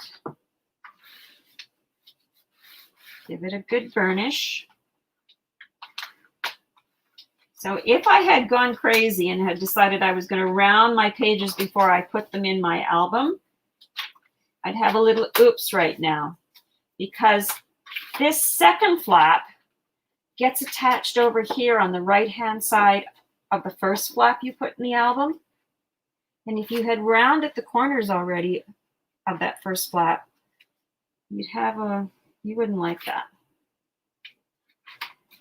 Okay, so now I'm just going to move my paper, just putting it behind the flap, so it's laying on the base page, back of base page 1. And I'm just going to dry fit. And what I'm looking for here is to make sure that I'm not over the edge with my second flap. And I only want my flap to come to the edge of that first flap we laid down. And I'm happy with that. So I'm going to pull out my 1/2-inch tab, add adhesive, and burnish. So remember, stick with me to the end of this video or this little live, and I'm going to show you what the next project we're going to be making is going to be. Kind of a request. So part of me is a little nervous about doing it because it's kind of hard to teach. I'll explain as we get closer. I'm just giving you little teasers. So now what we're going to do is that little pocket we created, we are attaching that way over on the left-hand side of that last flap we just put down. So it goes like so. So we're going to add our adhesive to the 1/2-inch tab, only to the 1/2-inch tab. I had already dry fit the pocket, so I know it's not hanging over the top or the bottom. And remember, we cut it that 1/16 of an inch shorter than the actual page. And that's just to take care of the bulk of the tabs, because I always find tabs kind of bulk us up a little bit. And then you got the pocket that's hanging over and it just doesn't look nice. Oh, you're welcome, Diane. I'm so glad you enjoyed the cards. I like making cards. I don't know if some of you know this, but when I first started playing with paper, I was a card maker. I wasn't a mini album maker. And actually, as I say, it was when our nephew had his first baby. Actually, that's not true. No, that is not true. Got to back myself up. I went to a class and I made an album in a box. And that's what hooked me on album making. But I like making cards just as much as I like making albums. I kind of float in between a couple of things. So let's put glue on the short 1/2-inch tabs that are on the side of the pocket. Push them up. Burnish. And you know what? If you have requests for things and I can do it, I would love for you to share with us so that, you know, because it's always nice to know, well, what do people really want to see?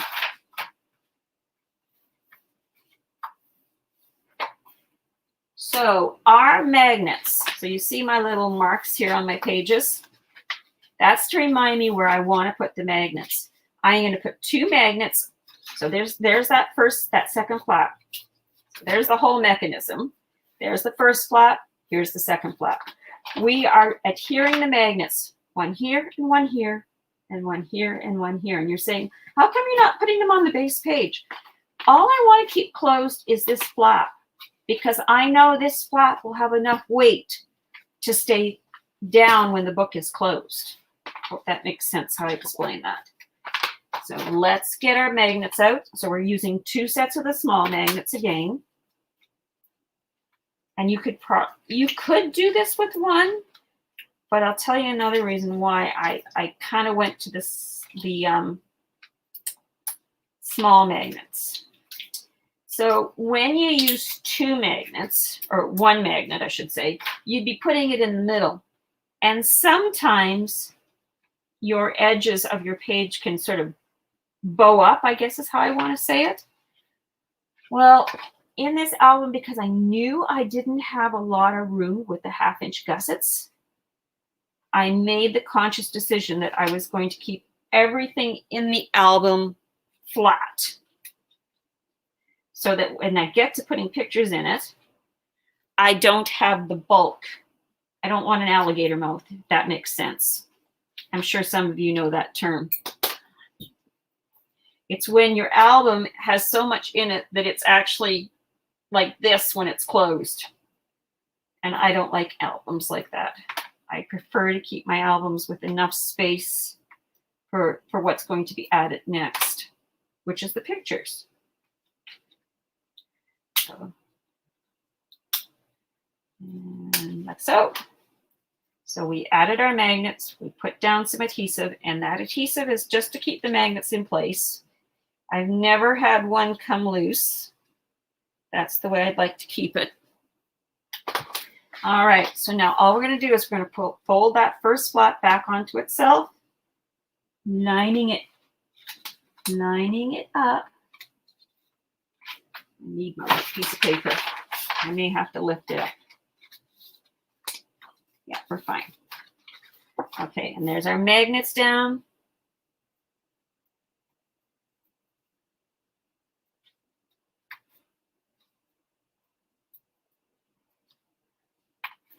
And there's that finished. And then the booklet that's going to go into this pocket. We already gave you the measurements for that. I am going to round the little corners, or my corners on my booklet.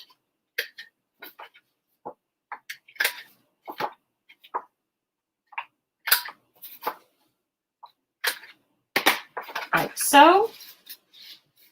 And there is the booklet in the pocket, and there's the back of page 2 finished. Now let's move on to the front. Back of page 1 finished. Sorry. Let's move on to the front of page 2. Front of page 2 is that 2 flaps that open top to bottom, and then side to side, so you see it all. And we're going to get out what we cut for that. There are magnets. There is magnets on this page. Yes, there is magnets on this page, and I will show you where the magnets are when we get there. There we go. All right, so here is what we've got. Let's move down to the front of page 2. We have a flap that measures 6 by 7 7/8. And the reason I've cut it back that much is when I put it on my page, I am going to be putting this flap as far over to the right as possible, because 1, I don't want to bend my corners as my pages are turning, and 2, I want to keep the bulk away from the spine or the hinge of my album. So that's the first flap as the booklet falls out. Then we have a second flap that measures 5 by 5.5, and we scored it at 1/2. On that first flap, we did the scoring on the 6-inch side, and we scored at 1/2. So that's our first pieces that we need. So let's fold on those score lines. Burnishing tool. We are going to, excuse me, we are going to miter this corner. And I'm going to need to take a little drink of my water here. So just excuse me for a second.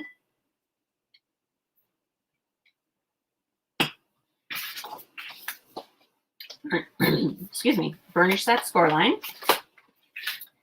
Take our flap and do the same thing with it. We don't have to miter the corners on this flap because it doesn't go from the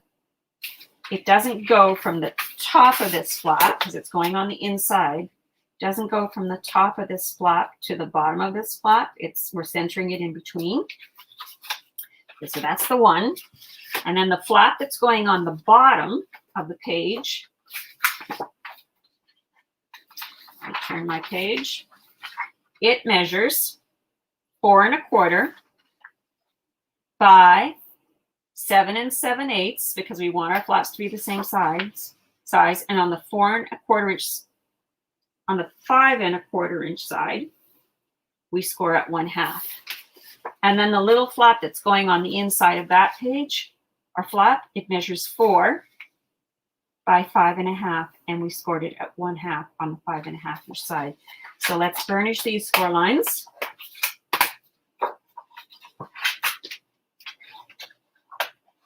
Let's miter the 1/2 inch tab on the larger flap. So, and then that's all done. Burnish those score lines again. All right, bring the book back in. So you have 2 flaps. They're both the same width, but one is about 3/4 of an inch, give or take, shorter than the other one. The larger, wider flap, or the deeper flap, is going on the top of the book. The smaller flap is going on the bottom of the book. So we're going to work with the larger flap first. My paper in. Again, like I said, when the book is in the right orientation, I want this flap as far to the right of the page as I possibly can have it. I am now turning my book upside down, so I'm working with it with the edge of the book as close to me as possible. Doing a quick dry fit. I know I'm happy. Add my adhesive to the 1/2 inch tab.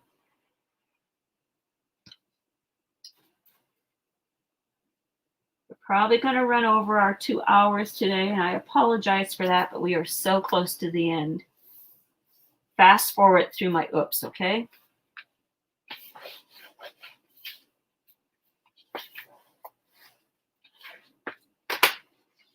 So there's the flap that's going on the top of the page. Now we're putting the flap in that's going on the bottom of the page, and we're doing exactly the same thing. So my book is now back in the proper orientation. I'm making sure my flap is right over on the right-hand side of the base page. Going to add my adhesive to the 1/2 inch tab.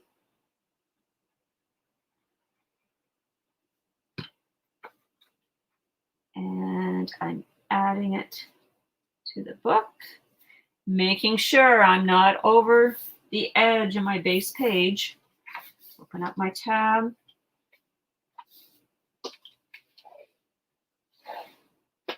There we go. Now, some people would say, you're going to put your magnets on now. No, I'm not. I'm going to put in these 2 smaller tabs or flaps I created. The larger of the 2 goes on the top flap. And again, I am just going to center it top to bottom with the 1/2 inch tab on the left-hand side of this flap. But I got to turn the book around so that I can see what I'm doing. So the book is now upside down. And I am making sure that I'm centering it top to bottom on the flap. I'm just going to add my adhesive.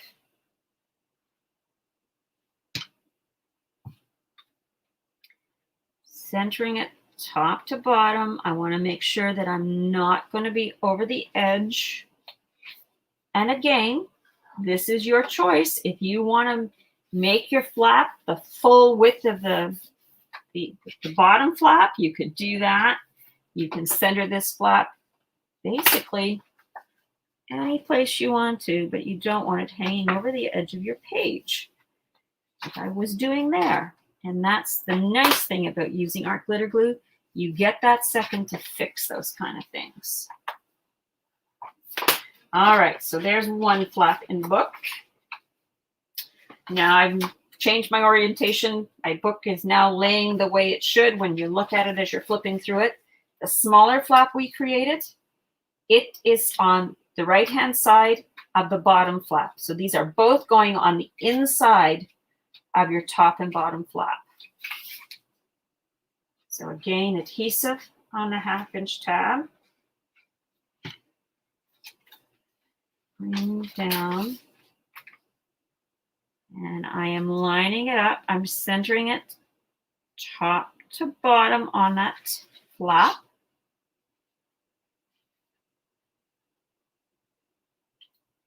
Like I said before, that's the joys of the glue, is it gives you, when you do something like that, or you move it too far, because it's, there we go.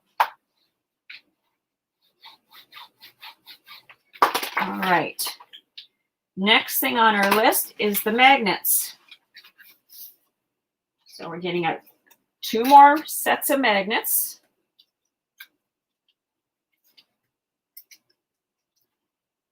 And I know, like I say, I just have a lot of these little ones, so at least it didn't go flying. I am taking my first set of magnets, and I'm basically putting them right in the center of the outside of the bottom flap. Something like that. Slide them off. Add some adhesive.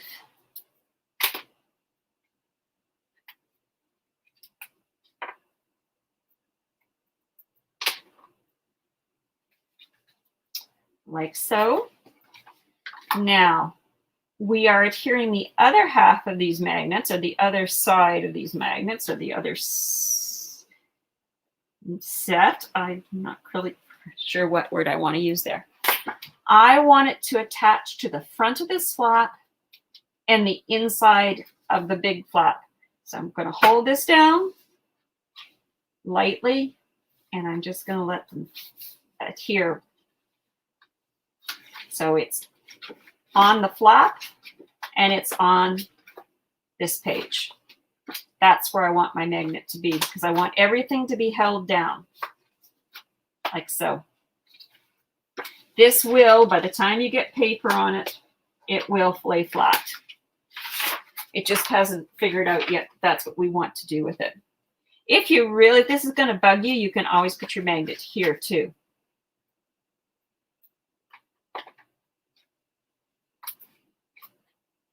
But by the time you have the weight of the pattern paper on it, it will hold itself down, like so. And there's the front of page 2. Let's move to the back of page 2. And the back of page 2, again, is a little flap to the right with a pocket and a booklet in it. Like I said, this was my pocket booklet mini album I created. And here are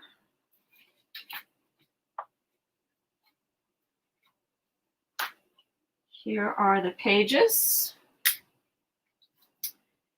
So we have a flap that measures, 4.5 by 6 3/4, and on the 6 3/4 inch side, you are scoring it at 1/2. You have a pocket that's going to sit on top of this flap, and it measures 2 3/4 by 5.5. On the 2 3/4 inch side, you scored at 1/2. rotate to the 5 3/4 inch side and score to 1/2 on both ends. And remember, I always like to rotate my paper back to the other side because I did shave a 1/16 of an inch off this pocket. So on this 5 1/2 inch measurement, I just pushed it back in the cutter about a 1/16 of an inch so that this pocket will not overhang this flap. So let's fold on our score lines. And then I'll give you the measurement for the little booklet that's going in this pocket.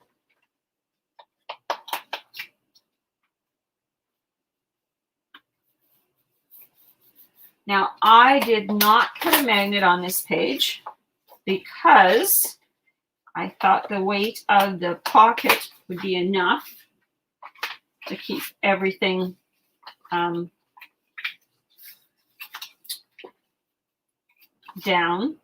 So I'm cutting through the X. I talk about this all the time. I just cut through that X. So where there's two lines intersect, I consider that an X when I look at it, and I just cut through the middle of it. And then a 1/2 inch little tab on miter at the 1/2 inch tab at the top, and done. And then we want to reshape our little pocket.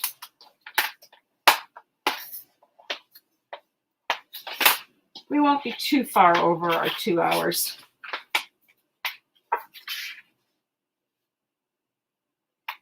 So what I am doing is I am centering it top to bottom on the base page.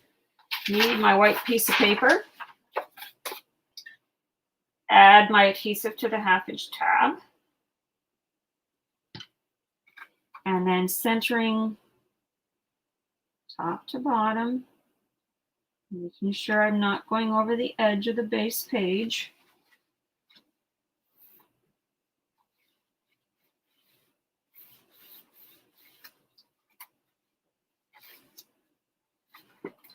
My burnishing tool.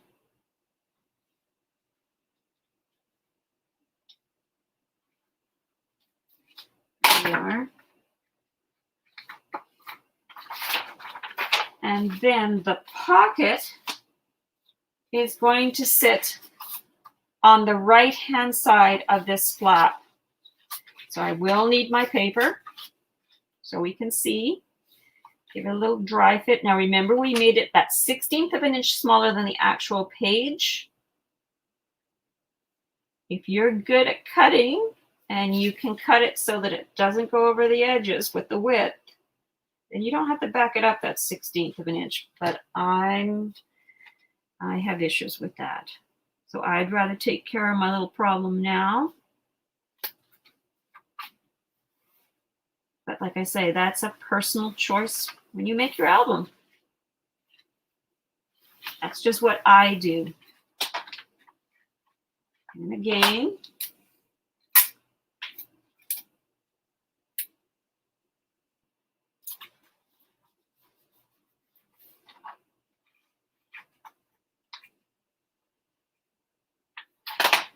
glue on the short 1/2 inch tabs.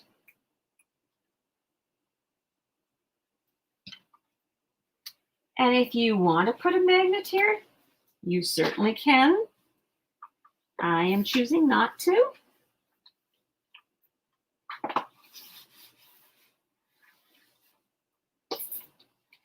And there's our pocket. And we'll give you the measurements for this booklet. It measures 5 3/4 by 8 1/2, and on the 8 1/2 inch side, I scored at 4 1/4. Burnish on the score line, and I did round my pockets on my booklet.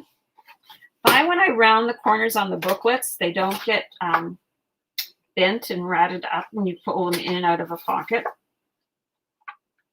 That's mainly the reason I do the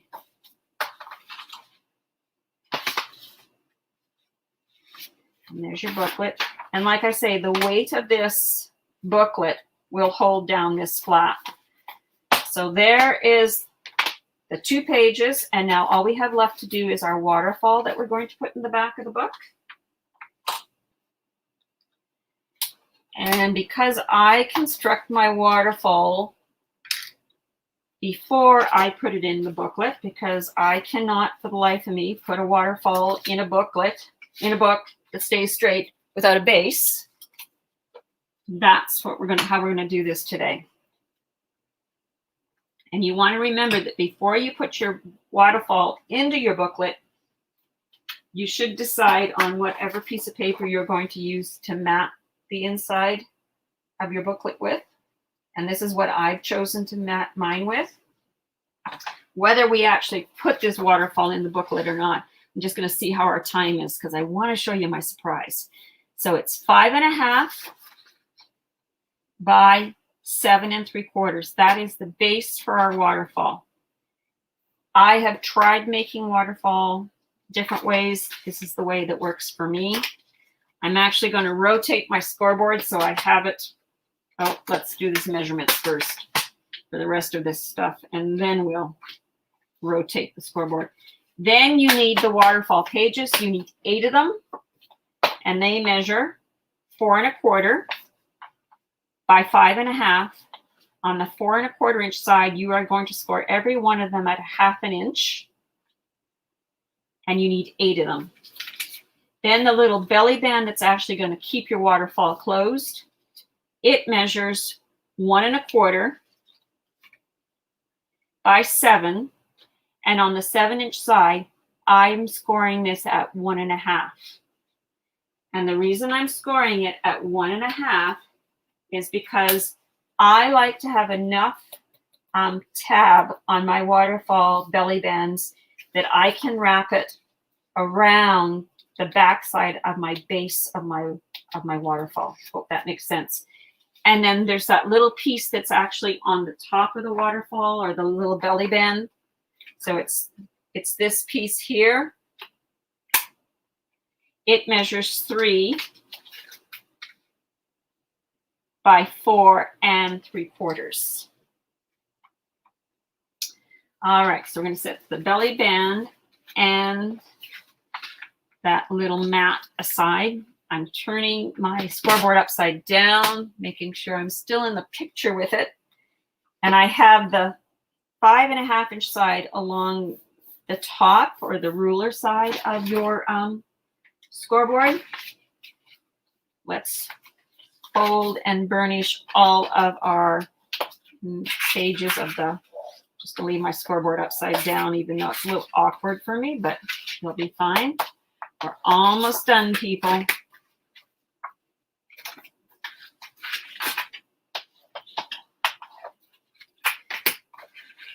Like I say, it was a short project, but when I made that, oops, it kind of put us back a little bit. But it stays recorded, so if you have to go, you can come back and watch it later, and then you can see my little surprise at the end, or my little sneak peek of my next project. All right. So they're all burnished. So we're going to start with one. So I'm going to do a quick dry fit, and I'm happy with that. So the reason I like to push it all up into the corner, I like to let my scoreboard help me keep my waterfall straight. I do not miter the 1/2 inch tabs on my waterfall pages. I'm pushing the first page right up to the top of my scoreboard, making sure that my bottom of my waterfall is not going over the side of the base. A little too much glue, but that's okay. We can make it work. All right, now I'm going to work from the side. So I have my waterfall pushed right up against this side of the scoreboard and right up to this top of the scoreboard. I'm going to add my adhesive on my second waterfall. And what I am doing is I am butting up the second waterfall page to the 1/2 inch tab. of the first. So this waterfall page, I am butting up my second to the 1/2-inch tab. So right up to this, right up to the 1/2-inch tab. You don't want it to go over, but you want it to be right up to it. Okay, and then I always, after each one, I always line things up and make sure I'm happy. Then I'm going to take my next waterfall, and basically this is all you're going to do right to the end. You're just going to rinse and repeat all 8 pages of your waterfall. I know Michelle Allen has a very cool way of making her waterfalls. I do need to try it. But you know sometimes how it is, it's hard to learn a new trick. But it's on my list of things to learn how to do, is learn how to make that type of waterfall too. So again, we're just rinsing and repeating.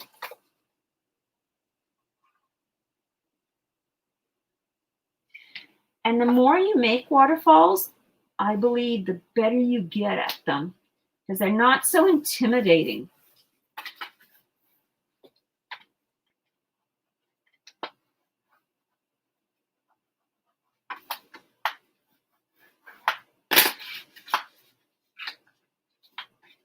There's that one.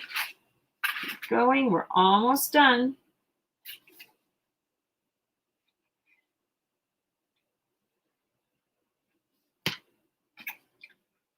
I think we're on page 5.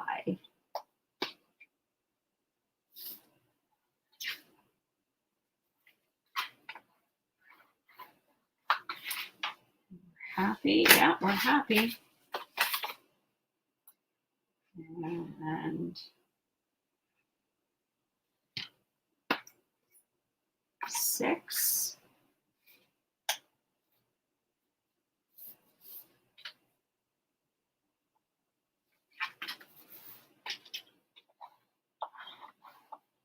And 2 more. Still happy. And you always got to watch that you haven't pulled away from either the top edge of the scoreboard or the side of the scoreboard. Because of course, if you pulled away, you're going to stop being square. The potential is there to stop being straight and square. And there it is. And we're down to almost the last. Oops, that one's too far away. So read. And again, that's the other thing about the art glitter glue. You've got that second that if you've made some horrendous little oops like that, it's not horrendous, it's just an oops. It gives you time to pick it up. And the last one.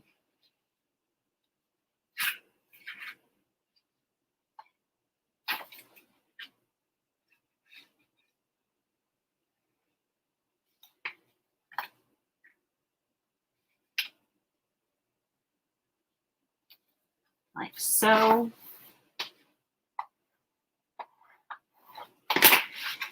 And then I like to give it a really good burnish, the whole waterfall.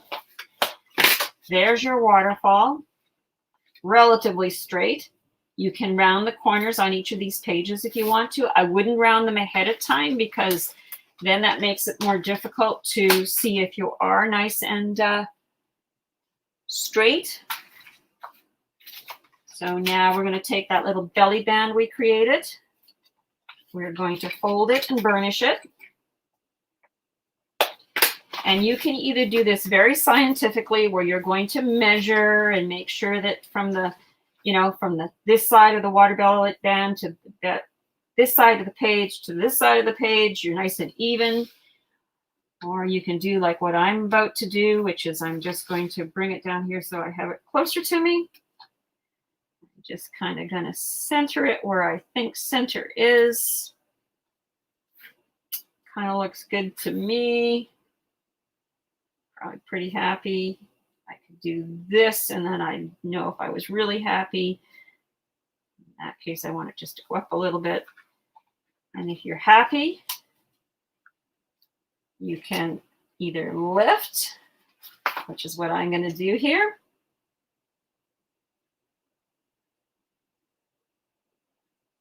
I'll show you why I'm okay with this. Because I know that what I need here is I'm using my scoreboard as a tool right now. I know that my page is 5.5. So I need it to be 8 1/4 and 8 1/4, if that makes sense. That's the center. You could measure with a ruler, you could eyeball it, but I know that's center. And then this little piece is going to get adhered to the belly band. I'm not going to adhere it yet because I want to be strategic with where I'm placing it. And then what you're going to do is you're going to put your magnet on the back of this little tab and on the front of this page. And that's what holds it all together. So why don't we just go ahead and we take a risk, and I am going to glue this down. Don't you love my scientific nature? I'm just adding glue to the belly band itself because that's the easiest way. Kind of using the edge. No, I didn't need to go that far, so let's wipe off some of this glue. Sorry. Because this mat is centered in the middle of our first waterfall. I'm just centering it top to bottom, side to side, and then I'll press it down into that glue that I have just on this 1/2 inch tab, like so. And then we're going to get, and I did use 2 magnets again, so and again, for this whole album, you're only using 1 package of these small magnets. So you could use 1 big one here. You could probably get away with just 1. I'm choosing to use 2.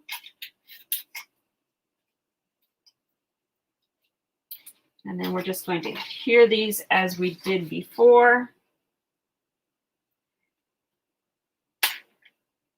About a thumb down and a thumb in.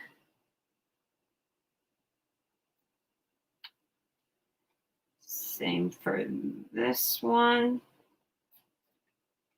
And then you'd put your tape on them. I'm not going to do that just to speed us up just a little bit. You could see the Fleur right now. It's always like this when I do a live because I go, let's just get that stuff out of the way. And then there's your belly band closure. Once you glue your pattern paper to the inside back cover, then you're going to adhere your waterfall. Then you're going to do your pattern paper on the front of the waterfall and this base. You can round the corners on the base and round the corners on the waterfall. And there we've completed our little landscape album that I think it's just the perfect size. Now, so we're going to set this aside.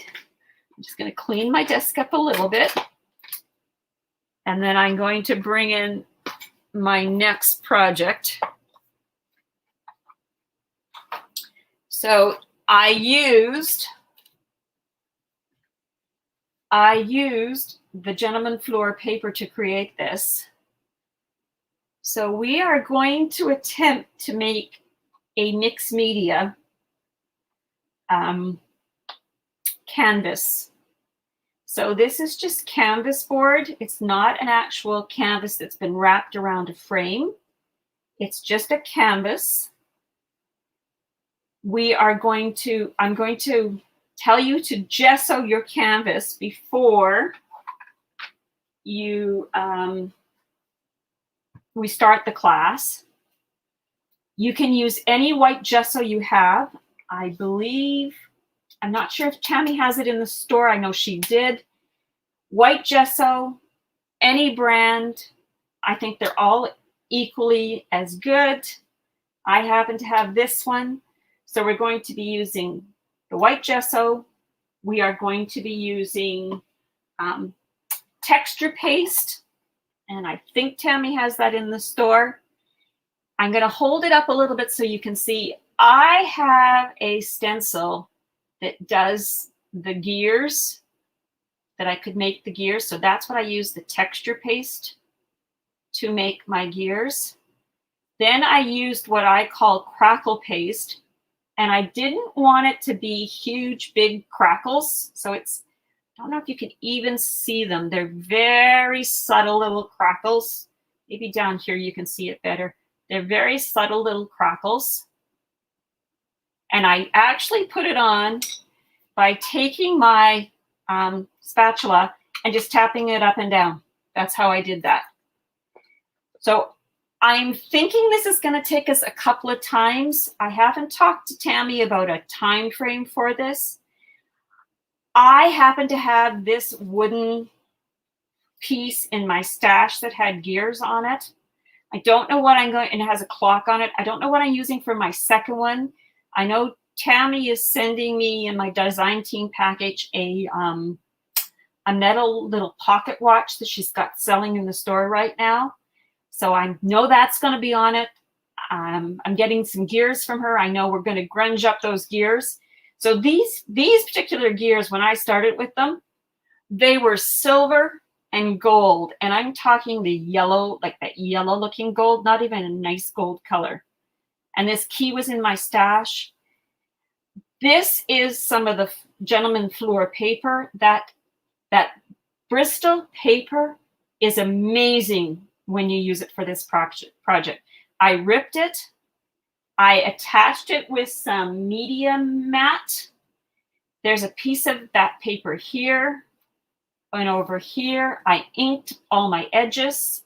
I did some stamping with a stamp I had that had some script on it. What else can I tell you? Then I actually took some black ink I had, and I had it everywhere. I was just flicking it off the brush onto it. I think I've got a better way to do it when I do it with you guys. But I wanted my globe again to be my focal image. And this quote down here, creativity takes courage. Yes, it does. Because I struggle with mixed media. Because and especially when it's something grungy like this, I go, oh, I don't know, but I'm in love with this. So we are going to play. You're going to want some reinkers. So if you got any of the Tim Holtz Distress reinkers, pull them out. Get yourself a, a pee pad for a dog. Get yourself a pee pad, one of those great big white pads. They're training pads is what they are for a dog. And we're going to put that down so to keep things somewhat clean. Don't do a manicure before you do this because your hands are going to be covered in ink. Wear gloves. I can't get the feel with gloves on, so I will just ink my hands. So here is the sneak peek. It's not really a sneak peek, it's the whole thing. What we are going to start when I do my next Fun Friday. And I may talk to Tammy and we'll see if time works. I may start it next Friday because it's going to be a couple of short classes, because the best thing to do is we want to let layers dry before we move to the next layer. So what I'm going to be doing when I arrive for that class, I will already have put gesso all over my canvas. So you're literally going to take your canvas, just let me get one here, if I don't knock things all over. And I bought my canvas at the dollar store.